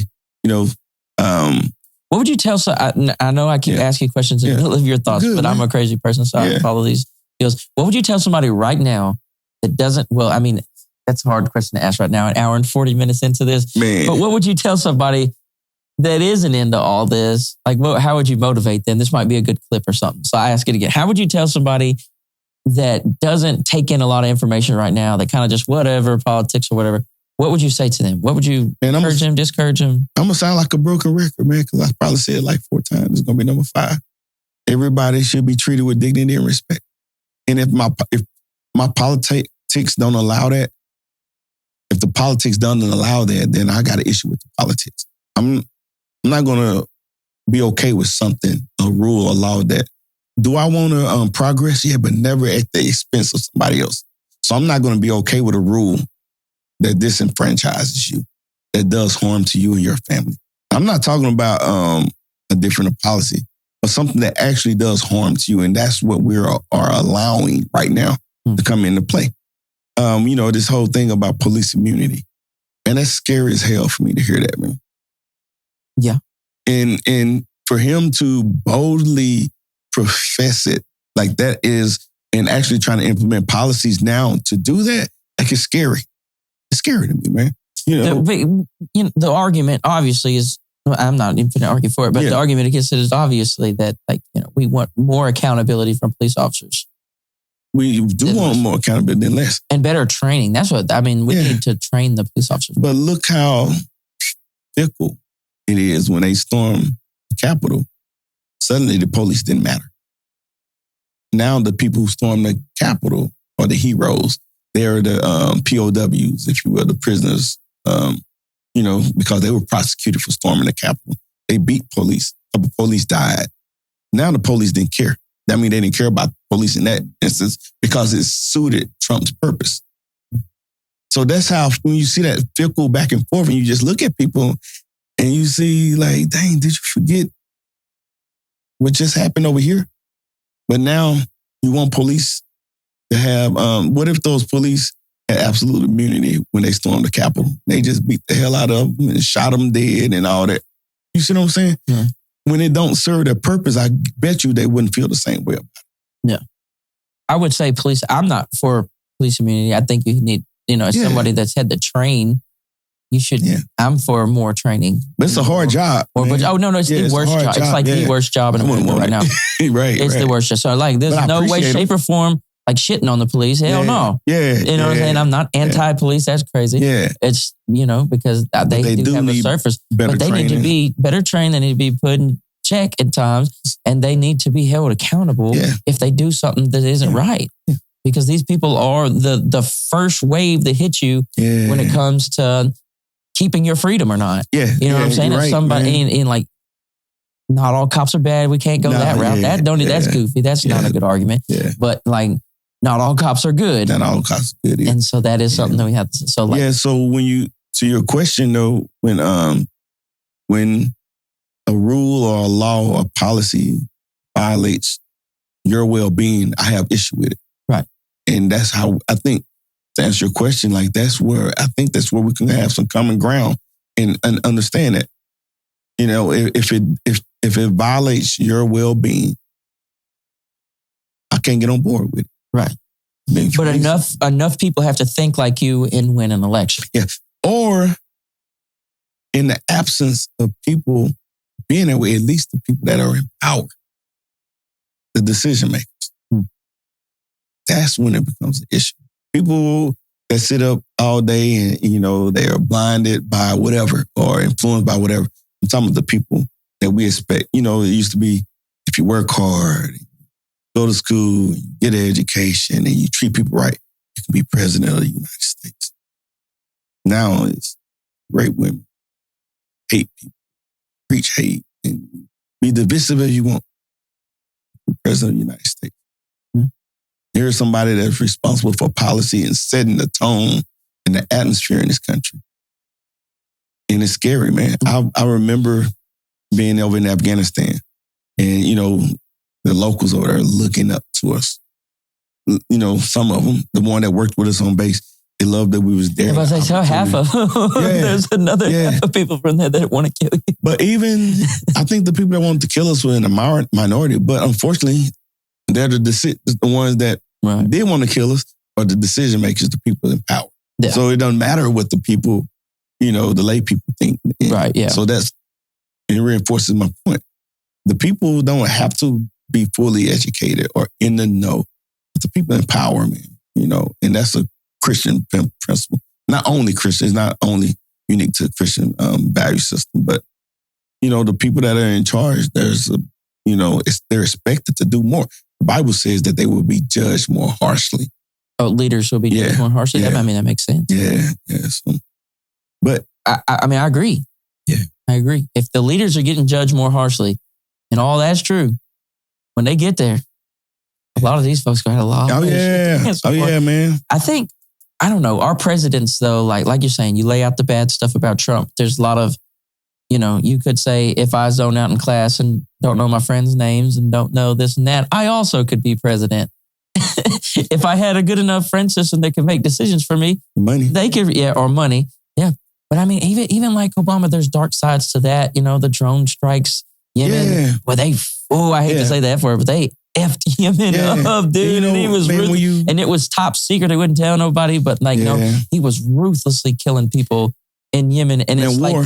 At war, but but then you think about, why are we over there? Then you might get into some where you find, but other people say, why are you not? Yeah, why are you not at war? Because they're definitely war hawks. There are people, but man. So like someone like Obama, like obviously you clearly look up to him. He's great role model. One of them, and such. Yeah.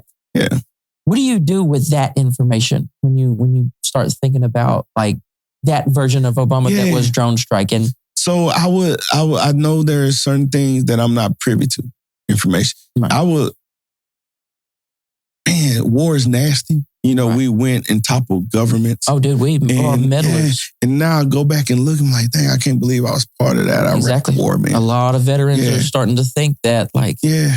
But then there's the other part, they can justify anything. We thought that there were chemical weapons in Iraq, right? Well, I mean, that's what they told us to thought. Yeah, but that doesn't mean that there never was. Right, but that doesn't mean there ever was. Yeah. In the other way, too. The other way, yeah. So then when you look at it, it's just like, man, I want to get some of this, I wish I was privy to some of this intelligence. But that wouldn't here's the other part. I thank God that it's not my decision to make. Yeah. But what I'm trying to get at is like, okay, we've pointed out these character flaws in Trump. Okay. But like, if, like you said, bad is bad, evil is evil. So this is not, but like, but like drone striking civilians has got to be high up on, it should like be messing with kids. It should be. Right? Like, and these are both detestable. Yeah, it should be. Yeah, so what if somebody said, I don't like that Obama did that. I can't get behind the killing of innocent civilians. And they said, I don't know how you ever supported that. That might be kind of like the same flip-flop of what you're saying about Trump. But I'm talking about, so the difference in me, and again, this is just me. Right.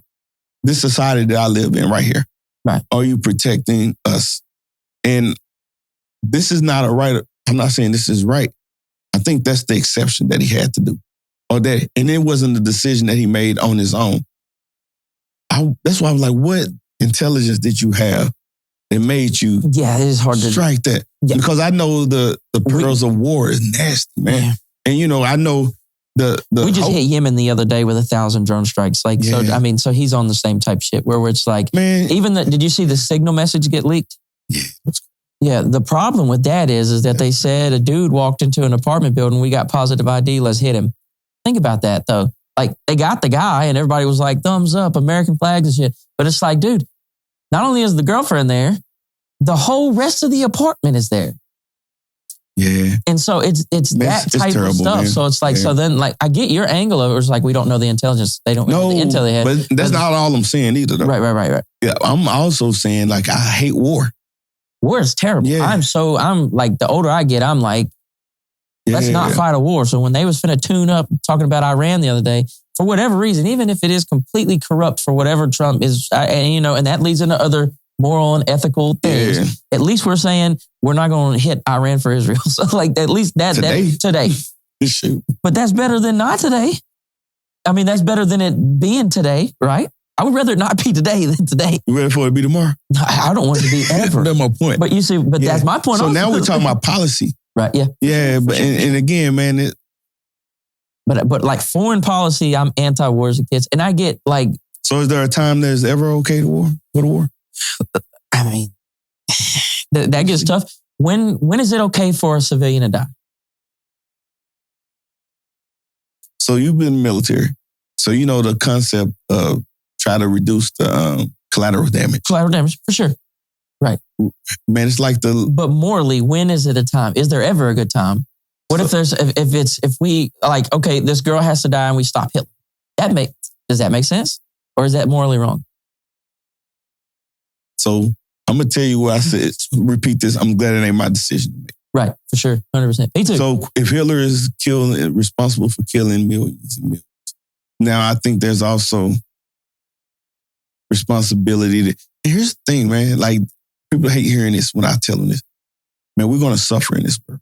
Mm-hmm. I think sometimes we get it in our mind that everything that happens my way should be prosperous, lovely, wealth, health, whatever. But that's not it. Now, that doesn't excuse anything that happens.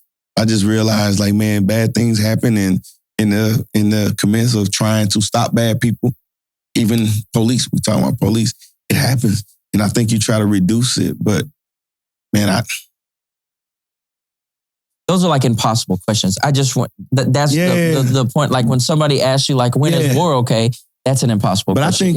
I think that's apples and oranges comparison to what Trump is doing policy-wise. That's just me. Now, some people, that don't mean it doesn't carry weight. Right. Because but you see my point there. Somebody could say like civilian casualties is worse than a comment about actions or something. I think at that point, man, you start to get into... but how far are you supposed to take things? That's so a philosopher, Christian philosophers will get in the weeds like that. Right. And they'll tell you, just wait. There's this old story about this philosopher. He was saying that his two boys were in the field and they caught this wild horse. Well, the wild horse kicked the little boy in the leg and broke it. And the neighbor was like, man, what bad luck you have. And that horse broke his leg. Well, he was like, man, bad luck. Who knows, man? Life happens. Well, they said next, these group of thugs came through their community and they was trying to get all the able-bodied little boys to join their gang. And they looked at the one with the broke leg and they couldn't get him. And he was like, wow, man, what luck you have. His leg was broke, so they left him. And the dad was like, yeah, bad luck, good book, whatever, you know. Yeah. Well, you look at that right there, and you can just get a series of things that happen and you just don't know how and what. For the believers, now I'm talking about the philosophers, and they try to put this thing in perspective, why bad stuff happens. And there is no easy answer. But he says, why don't we just wait? And if there is a supreme power that's orchestrating or allowing things to happen, maybe it'll make sense in the end.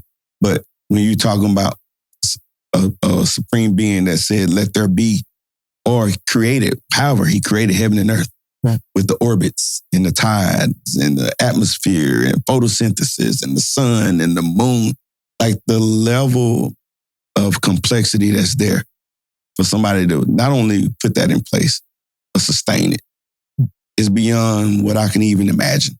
And so I'm just saying that to say like there's a lot that I try to make sense out of and I can't. Right. But I still want everybody to be treated with dignity and respect. And I think that's what I can't You keep control. going back to that, and that makes sense. And I think that's where that is like your core value. Yeah, it is, man. So I was taught that. off of that. And so that's whoever taught you that is an awesome person because that's... I love you, Mama. Appreciate it. There you go. Shout out to his mom. I don't know if I was always taught that, like kind of, sort of, but I don't know. Some of it's been learned a little bit, but it's something that we are directly in charge of. Right. So let's talk. Let's go this route, dude. Okay. Now that we're locked in, I'm just locked in. Man, what's wrong, brother? Shoot. Let's go the religion route. Okay. So here's something that I mentioned to the other guy. I was like, hey, with it's interesting because he's also a Christian guy too, but he's a Christian conservative, so he sees everything through like that lens. You're seeing it through this other lens, and which it may not even be that different, but y'all are coming up to different places, which is very interesting. That y'all are coming to different places. Not kind of see, right, because there are other elements too that are adding to that lens. You know, there's like, I don't know if there's like layers of lenses. It's kind of what it's seeming like. But if there's like, let's say so like the population of people in America that like believe in the Bible now, probably less than 50% now for like the first time ever. I'm pretty sure. Like even people claiming to be Christians, I think is lower than ever. I think there's some nuances in there, but I get the point that you make, so I wouldn't even argue that. Right. So, I mean, I'm not pulling up the numbers, but somebody said it. It's got to be, it just makes sense that that's probably how it is now. If you're trying to rule an entire nation, how do you work in the religion aspect of it? Like if you're wanting to like build it off of this religion, because there's the people that get, you see what I'm saying? Yeah, but like, you could say, okay, this country needs to be upheld in Christian values. And then you got 50% of the people in America who are like, y'all made that shit up. And like, I'm not saying that. I get what you're saying. You know what I'm saying? I'm not saying that. I have some complex beliefs myself. I definitely still think that there is a higher being. I don't know. I really don't know. None of us really know. None of us know. But be honest. So my question is, so how do you work that in? Do you think this should be a Christian nation? Do you think, or are you kind of just hoping that the actual values of the Bible, not the ones that have been hijacked and stuff, but the actual values from the Bible are kind of what guide things to be through politics and policies and how the government runs us? I know you're not supposed to answer a question with a question. But the guy that you was talking about. The guy. Okay, the other guy. Yeah. Yes. Would you be okay with his thinking, his way of being ruling this nation? Strict to his vantage point, how he believes, what he's like. I think by force, you have to live. By force, I had to. There was things I disagree with. Yeah. So I don't know, but I think that's tough. That's tough to say, especially about another guest. Well, the fact that you can't say yes, I think that's the fact that you didn't say yes. Yeah. So, and that I think you'd probably say the same for me. So the point of me saying that is Christianity was never designed to lead government. Yeah, okay, to rule the government. Okay, that's good. It wasn't. It was not. So there are some principles in the faith that people have gotten away from. So, man, you're smart, man. I know you heard this Christian nationalism. Right. I asked him about that. Yeah, that's a different type of Christianity, which ain't a Christian faith at all. Yep. Paul talks about there is a version that is not even the faith at all, which is not true. So what drives people to that? Man, there's a lot of selfish ambition, fear, ignorance that drives people to believe. You can go and nitpick, cherry pick scripture all day long, but it doesn't jive with the core principles of the Bible. So now I don't want to get too religious with you. No. I love this. Because what you're going to learn about me is that though I haven't came to a decision yet, is that I know more about the Bible than most people. Man, that's dope. Because I have been down the rabbit hole. Yeah. For sure. When the people, the Jewish people, they thought, they was always trying to trap Jesus. So they came up to this one time, they was asking him, like, Rabbi, what's the greatest commandment? Yeah, the Pharisees. Yeah, the Pharisees. They were like, what's the greatest commandment? And he said, they say him knowing their way, they was trying to trip him up. Yeah. He said, the greatest commandment is to love the Lord your God with all your heart and all your soul and all your mind. But then he says, and the second one is like it. Remember, they didn't ask him what's the second greatest commandment. They only want to know about the first one. Yeah. But so he's telling them, like y'all sitting up here being super religious and loving God so much. He said, the second one is like that. To love your neighbor as you love yourself. Yeah. And here's the thing about that. That's most faiths or belief system got this do no harm to others mindset. Even just moral people who don't believe in a higher power. Right. Most of them could subscribe to that do no harm to others. But this right here is a command to go beyond do no harm. It says to love others as you love yourself. And he said all the laws and the prophets hinges on those two right there. So it doesn't say go out. So that was like him encapsulating the whole Old Testament into what he was coming to do and what he meant about it. It's love. Yeah. It's really that simple. Now, how you love is what we could talk about. That's where it gets complicated. For sure. Yeah. And it shouldn't. Yeah. The broken record part. It's interesting about that's in the New Testament is and Jesus teaching that. And then kind of how complicated some of the stuff Paul says about like how complicated the religion is itself. Because Paul went in. He brought it. But he still summed it in Romans, in the book of Romans. Right. He said all the laws culminate to this right here. And he said, whether it's do not lie, do not steal, do not commit adultery. He said love is just the core of the faith. And it's, do not harm others. Right. So that's the culmination of the law. So, that's interesting coming from him, from his background of being the one that was killing everybody. Yeah. So it's crazy, right? That level of transformation that went from him. Yeah, from Saul to Paul. But man, it's love. Yeah. It's love. And when you talk about when you fear or you experience a level of privilege, and I'm not just talking about white men, heterosexual white men. Everybody could experience some level of privilege. You don't want to give it up. Yeah, well, we're more privileged than other countries. Yeah, even the people that feel less privileged here have it way better than other places. But some people, that's not even enough. Right. I live in tents with the locals who told me, like, Sergeant Ware, you live better in this tent than I do back at home. For sure. This one guy came and he cleaned our building up every day. And then on the weekends, he was off, but he still came up and cleaned our building. And he said, they was like, man, even here, you guys live better than I do. So I just welcome the opportunity to get away from it all, come here, hang with y'all, get our scraps, and take them back to his family. Yeah. I'm just like, wow, man. I'm in a tent on a cot with a generator, in the middle of the desert, with no lights. But, man, I live better. Him, that's, So it helps me put things in perspective. But the thing it's love, man. Yeah. Yeah. That's very complicated. It's not complicated, but it's very complicated. Especially when you...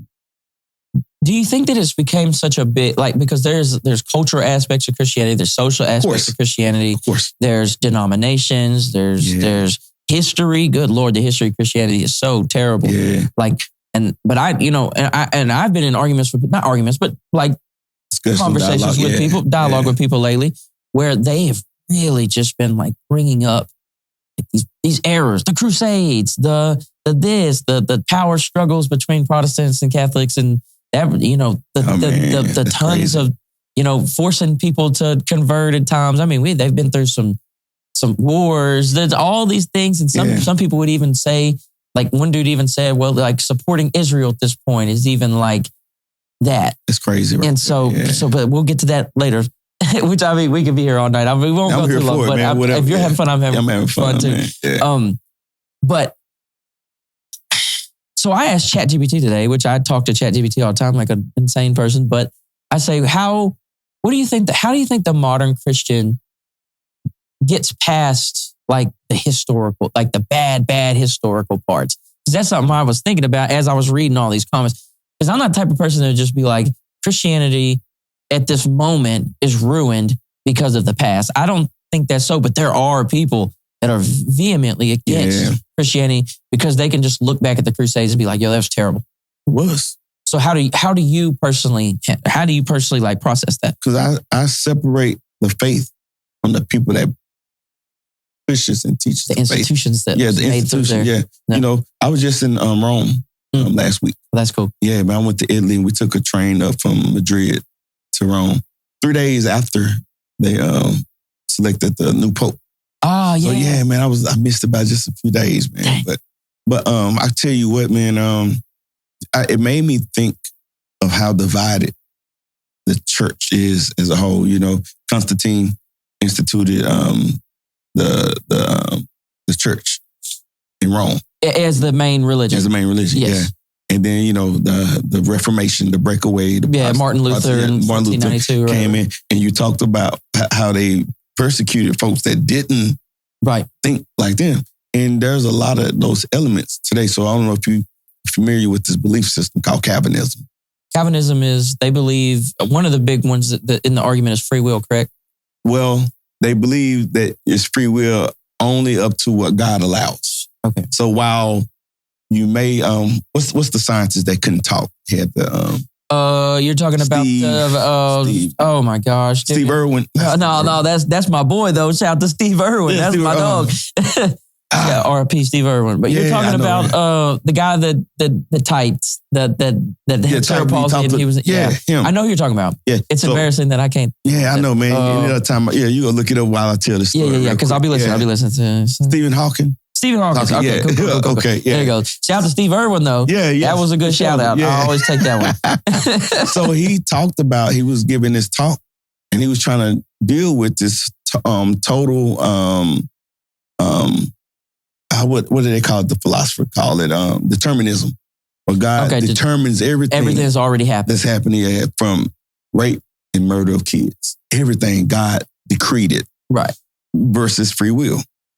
And what he was saying, like, everything is determined.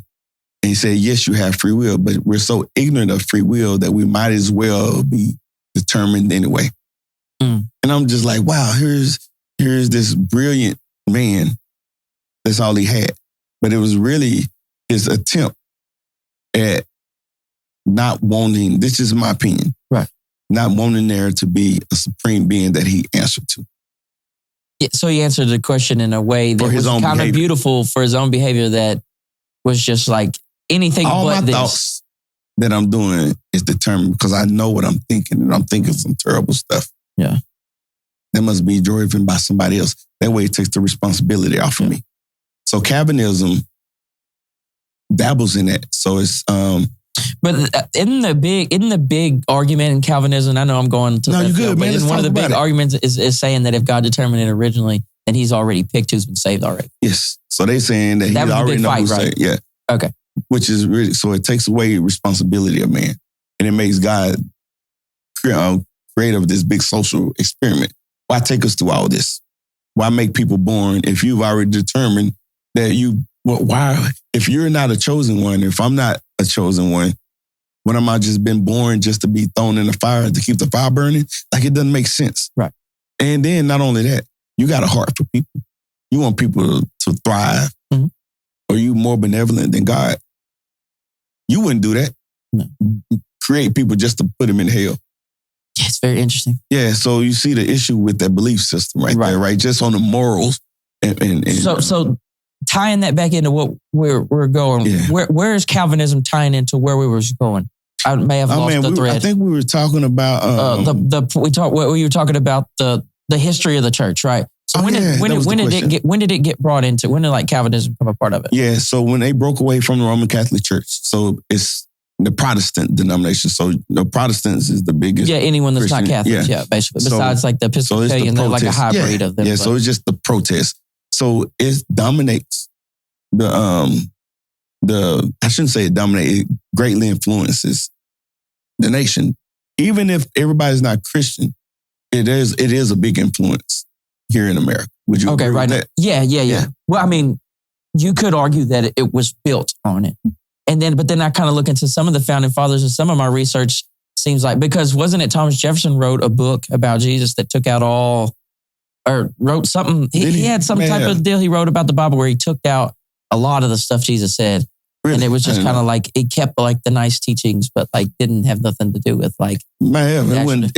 Anyways, but I'm just saying like, so I'll ask you this. Do you think the founding fathers were on the right type of, like were they building this to be a Christian nation? Or was this just a nation where religious freedom was supposed to be? You remember black people was 3/4 of humans when they created the Constitution. Yeah. So absolutely not. Yeah. I think they built it in a way that preserved their privilege. Yeah. Mm-hmm. And they was, now I tell you, were they smart men? Absolutely. To put a self-governing experiment together like they did, yes. But that's where the amendments came in. They did give everybody equal rights to vote, life, liberty, support of happiness and all that. But no, I don't think they were trying to do this Christian nation.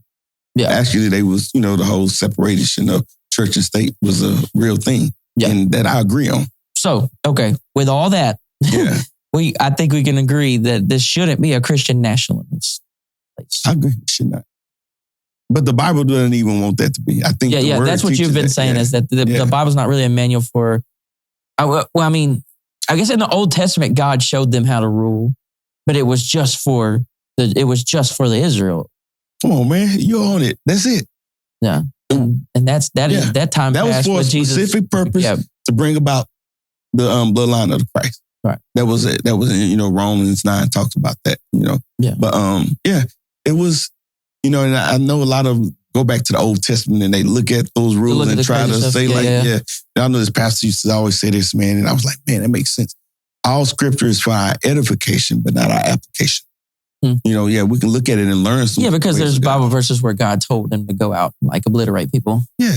And he told you could go quote a verse where God was like, hey, y'all go fight the Canaanites and slaughter them. Like, you can't just go like, I can go fight the so-and-sos and slaughter them. But when it comes to things that goes against their thinking, then they reject it. Welcome the foreigner to your name, to your land. Yeah. The stranger. Yeah. Oh, no, we ain't talking about that one. They're doing all that shit. I hear texting. Hey, no, man. Yeah. So, but yeah, man, it's I get that it's like you said, it's not just, you can't just read the Bible and be like, this is what it said, this is what I have to do. Yeah. And as far as the law in the Old Testament, it was all supposed. I didn't mean to say supposedly. Don't let me be like good, that. Man. But the law was like Jesus was the culmination of the law. So like when he died on the cross, like it was less about following the rules and making those type sacrifices. It was then Jesus was that sacrifice. It was bringing about that pure sacrifice, so that to cover the sins of man. So but you can't. I say all that to say, right? That's why I think separation of church and state. Absolutely, because a lot of these same people that are like, it should be a Christian nation would flip their shit if it was an Islamist nation. Like let's say like we went Muslim. Let's say we went full Muslim here or something. They would hate that shit. But take it back. Let's just say make it a Christian. They don't even agree with each other. So whose version of Christianity are we going to lead with? Yeah, the denominations is a wild thing. Man, Seventh-day Adventists, Mormons, Jehovah's Witness, Protestants. I mean, not Protestants, Presbyterians. Yeah. You got Baptists, you got Methodists, you got them all. Whose version of Christianity are going to lead the way? And my point is, man, they'll kill each other. Do it. Yeah. And so it sounds good. Yeah, it sounds good. Because I like when you say it's all about love. And I like that. That's cool. Man, but that's not what we see, That's easy for me to do. Since the love. I should say it's easier to just love than try to get all these different tenets and apply them to everything. All right. While we're talking about all this, there's something fresh on my mind that I've been, like I said, I kind of brought it up earlier where the talks I've been into with people about this is, there's a debate going on about, well, I guess I say there's a debate. I kind of just brought this up, so maybe there isn't a debate. I'm making it a debate. So I deep dived into Scientology, right? Okay. And it's really messed me up. Yeah. Oh, yeah. I remember you posted when I really figured out what they actually believe, and then I started watching videos, and then I started following up with like not me personally, but figuring out about like, what are the ex-Scientologists saying? What are the people that got out of this saying? What do they think? What's going on? I've watched people go up to there and how they get treated, and then you figure out like what's really going on there. Yeah. It's crazy. But at what point, but they can get away with this stuff because it's called a church. Yeah. And a big part of how powerful the Church of Scientology is the real estate. So they have like $2 billion worth of real estate. Yeah. And so when it comes to churches and religious organizations being able to just right off the rip get tax exemption, is there some type of line there? Because I asked, if we know for sure Scientology is like, to say this bluntly, if we know they're on some bullshit, like when can we get rid of their tax exemption, or does that domino down and start affecting legit? Yeah, and I remember your post, man. And I agree. I just look at that tax exemption as less of an influence. Those guys are wealthy, and they're just going to figure out another way to do what they do. I think at the end of the day, man, that broken record again, man. If you're not going to treat people right, you're not going to treat them right no matter if you got a tax exempt status or not. Yeah. So that's where I am. Now, I think, the government can try to figure out ways to, regulate their behavior, and that could be one. So I'm not saying no. Yeah. But I just think, man, evil is evil regardless, and they're gonna figure out a way. Yeah. To that place is evil. Yeah. Oh. There's things that I'll go and there's things I know, and after it don't take much looking into this. Once you figure it out, this place is evil. What's the thing? One or two things that just that is evil about it? Well, first of all, they're preying on people. They're preying on vulnerable people. Yeah. It's what they actually believed is disguised in through several layers of courses that you have to buy. That you have to buy. Yeah. No courses in Scientology are free. I didn't know that. Yeah. So Scientology, I'll just give you this spiel, dude. I'll try to be quick about it, but I'll give you this spiel. I just want you to hear this. Okay. The Church of Scientology was created in 1950, I want to say. L. Ron Hubbard was a science fiction writer. Okay. A guy known for writing hundreds of science fiction books. But this time, plot twist, he wrote a real one. And all the other ones. Bro, we could stop there. I could stop breaking it down there, and you already know it's not right. Yeah. But this time, out of the other 100 science fiction books, he makes a new book called Dianetics. And basically, it was his version of psychiatry at the time. So he had a new approach to psychiatry. He was going to, but his plan is to turn it into a whole religion. Okay. But the first book, Dianetics, doesn't tell you all that. Right? It's all self-help, basically. Mm-hmm. And so the Church of Scientology, they'll set up, they got these big compounds. They got one in Florida. They got one in Las Vegas. If you go on YouTube and look up the place, you'll be amazed. Like I said, they have $3 billion worth of real estate. It's insane. They're tax exempt, which ain't helping. But like you said, I think I agree with you there. I think that they're going to be evil regardless. But still. So now, after, there's a new guy that took over, right? David Miscavige. And that was in the late 80s. Not only is Hubbard was on some bullshit, right? Yeah. But this guy is an authoritarian dude. He's running it like a damn, which so was Hubbard, but it's worse now. Really? And so it's all disguised into self-help. So you'll be walking down the street and say, hey, you want to come in? You want to take a personality test? And they have this cool little device they use where it's kind of like a lie detector. Yeah. When you ask you questions, they can see what, they'll get readings from it. Yeah. And so they call it auditing. They figure out how to get you to say certain things and respond, basically open up. Yeah. And they prey on vulnerable people. You know, they're not trying to pull headstrong people out of the crowd. Not. They're looking for people that whose heart is broken or come on hard times. Or, you know, don't you want to like come in and take this grow? There's, you know, come buy this book. Because that's the first step, first part of this book. I mean, you have to buy Die Next, the first book. Okay. So he writes all these different books that continue it and turn it into a whole religion. And so once you get in, like once they get in, they isolate you, right? Okay. And that's their first job. Their first job is to get you to basically lock in with him. And here's the thing. You can be a public Scientologist, like some of these famous people, like celebrities. Tom Cruise. Tom Cruise is the most famous Scientologist. Yeah. Tom Cruise is evil. Really? When you look into Scientology, Tom Cruise is very evil.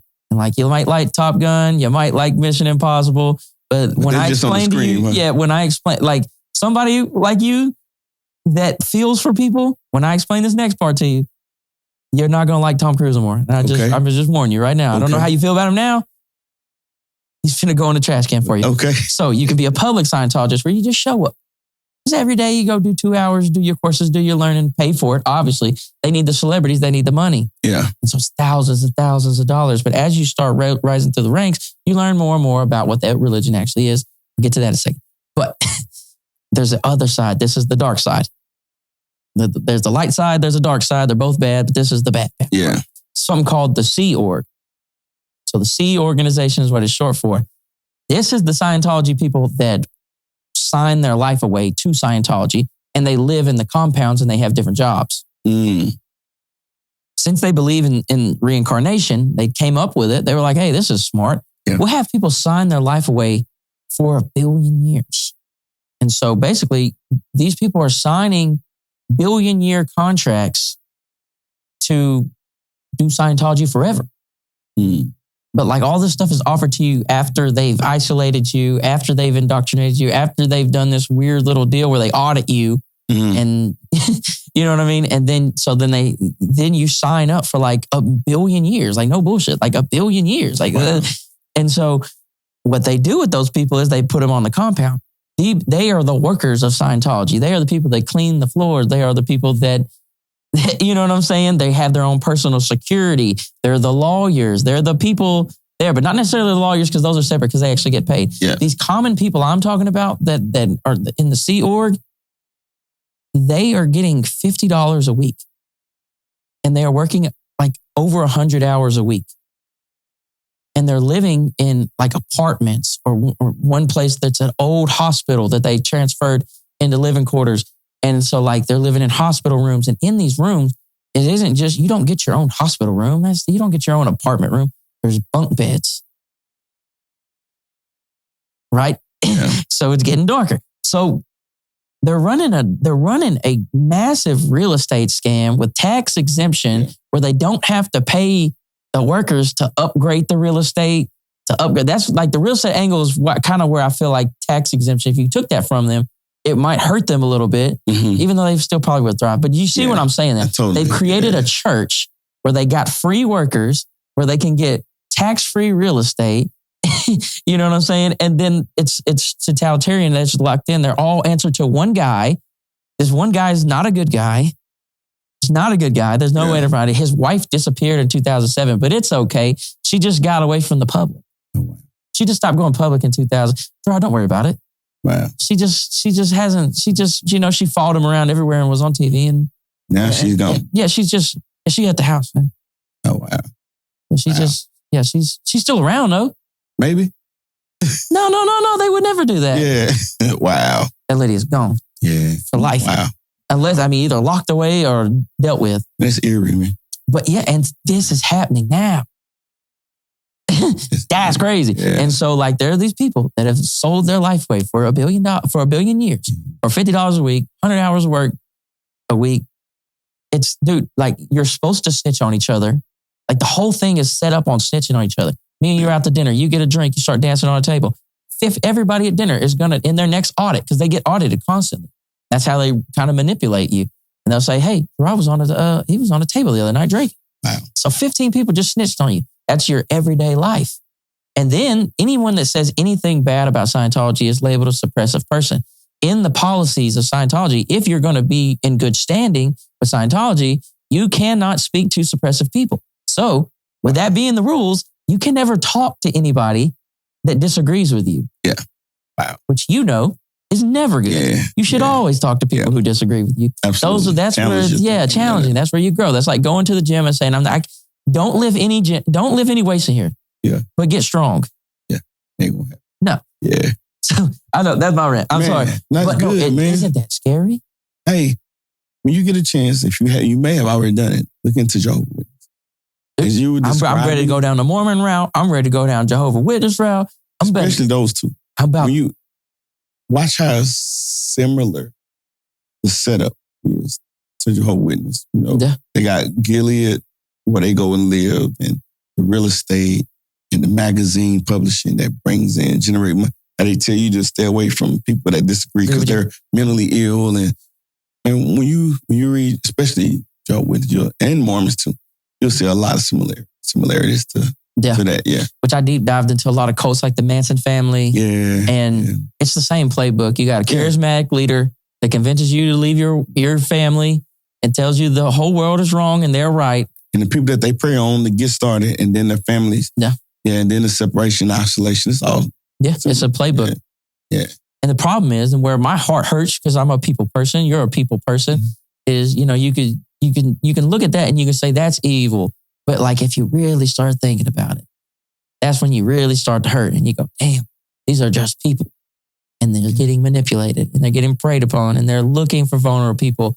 It's sad. So how similar is that to politics to some degree?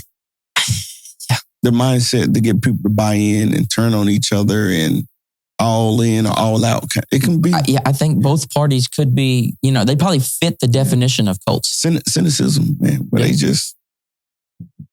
I think it's an evil world for sure. And to wrap everything up, it's time to end it. But I enjoyed this for sure. Man, but my thought after hearing all this is like, you have to be challenged, first of all. Yeah. I think conversations like these are what makes me grow and be a better person and to be able to have more conversations, because like this is not just like a box I checked off. I talked to this type of person. I talked to this type of person. It's like, no doubt, this will change me. And so this will also affect how I talk to the next person. Yeah. And I don't know. I just hope that people are listening to, I think that's the most important thing. We should listen to challenging things. I think we should go listen to views that we disagree with to figure out like that. We're dealing with AI and we're dealing with algorithms and stuff to where if you don't go search for opposing opinions, you're probably not going to see them. Yeah. You know what I mean? So like, you have to be intentional. You got to kind of be intentional about finding things that challenge you. So I don't know. That's my encouragement to people is go do something. Go find someone to talk to. Go get into a conversation or even the media you take in. Just make sure it isn't just hyping you up on one thing because like you said, that's how you end up in the cult of Scientology, brother. Man, it's crazy, right? And everything you said I agree with it wholeheartedly. You have to be challenged. But I will say this, if you're not grounded in something, you're going to be easily swayed, which presents another question. What are you grounded in? And I think we talked earlier about truth. This whole idea of alternative facts. There's no such thing. Yeah. I agree. If it's true, it's true. If it's not, it's not. There's a world where people just want to be individual, which sounds okay, but individual, like I think tradition and culture and courtesies and customs can be just as important as laws and from the government. But at the same time, which customs and courtesies and what part of the world and country are we talking about too? That's why I say if we can just treat everybody, I say the broken record part, with dignity and respect. I love that. I'm taking that with me for sure. Yeah, and I want to prosper? Yes, but again, never at your expense. Yeah. And if that means that, I live a simpler life than I want to, You know, and I say that because I've had money and not had it. I've been around people who had tons of money and people who had nothing. And I'm saying this with all sincerity. Some of the happiest people on this planet didn't have it. Right. Did not have it. You know, there's books out there that talk about how the lottery ruined their life. Oh, yeah. When they came into money, how it isolated them from other people and all that. Man, money is, the love of it is the root of all evil. I believe that wholeheartedly. And, you know, we're in a culture where we're chasing the bag. Mm. And the thing is, how far are you willing to go? You know, and who are you willing to cross and undermine to get it? And I could say this, you know, never been faced with that kind of money, but I like to think that I'm not for sale. Right, man, me too. Yeah, and if ever came to Gerod, take this $10 billion, that's a lot of money, ain't it, man? It's a lot of money. But I need you to cross the hurt, Joe. Man, I might let you cross me for that. Yeah, just send me one. What kind of crossing though? Well, I mean, you see what I'm saying? Yeah. Like, man. You are right. Yeah, and because then... I am wrong. Yeah, if it means just stab his tires, oh, they ain't bad. Burn his car tomorrow. Yeah, buy me some new ones. Just give me a new one. Yeah, burn his car. Burn his house down. Kill him. Yeah. Like, it just progresses. How far are you willing to go? And you know, it sounds ridiculous, but I'm just talking about the context and the concept. Things just keep going and going and going and going. Yeah. Like, you got to draw the line in the sand, I think, against good and bad. And when it comes to, Paul said, love does no harm to others. I think it's simple as that. I like that. Yeah. I think that's a good place to end it. Yeah, man. Thank you so much, man. My man. I enjoyed this, dude. Like, it's fun meeting somebody and talking to them for 2 hours and 30 minutes. It's crazy. It went that long? Yeah. Oh, yeah. Man, so you're going to break this up in certain I don't know, man. I'll have a decision to make. But, you know, people listen to those. Hey. I'll take a 3-hour podcast and like nothing. I'm going to listen to it. Yeah. I can't wait till you roll it out. Yeah, man. Yeah. So I definitely appreciate you. We'll do more. Hey, here's a question before we get off. Mm-hmm. Would you be interested in having the original guy, the other guy, would you be interested in a sit down? Man. Where I mediate? Absolutely. Because he's not a bad guy. Yeah. He's a good guy. And where y'all differ in opinions, as long as everybody agrees to meet. Yeah. I would love to, man. I'm all about discussions and dialogue. I think that could be really cool. Set it up. I would like to do that. We're going to have it here? We do it here. Yeah. Okay, you got to put another chair in, man. I'll make it happen, dude. Yeah. Hey, I'll come down. I come down quite often, so get me here. I think that's cool. I'll present that to him and see, and I think that would be something really cool. Yeah. Oh, man. Y'all know what's going on, man. If you watch this long, thank you for hanging out with us. I hope you took it in. Hope you learned something. I learned something, so that's a good sign. Like, share, subscribe, do all that cool stuff for YouTube. If you're listening on Apple Podcasts or Spotify, please rate the show. That really helps a lot. Yeah. You can find in the description, I'll have all your social medias, your show. What's the name of your show also? You have a show, don't you? Yeah, it's The Floor Is Yours podcast. Hold on. The Floor Is Yours. The Floor Is Yours. Okay, that rolled together for a second. Yeah, okay. Man. The Floor Is Yours podcast. I'll have the link to that in the description and all his social medias or the ones that he wants you to reach him on. Yeah, for sure. In that, you can find me on Patreon too. This episode will be out early on Patreon. I know that doesn't help you now, but other episodes will be out early on Patreon. Yeah. Yeah, man, just thank y'all for hanging out. I hope you learn and I hope you leave better. Y'all have a great day. Y'all be blessed. Thank you, brother. Thank you again, man. Yeah.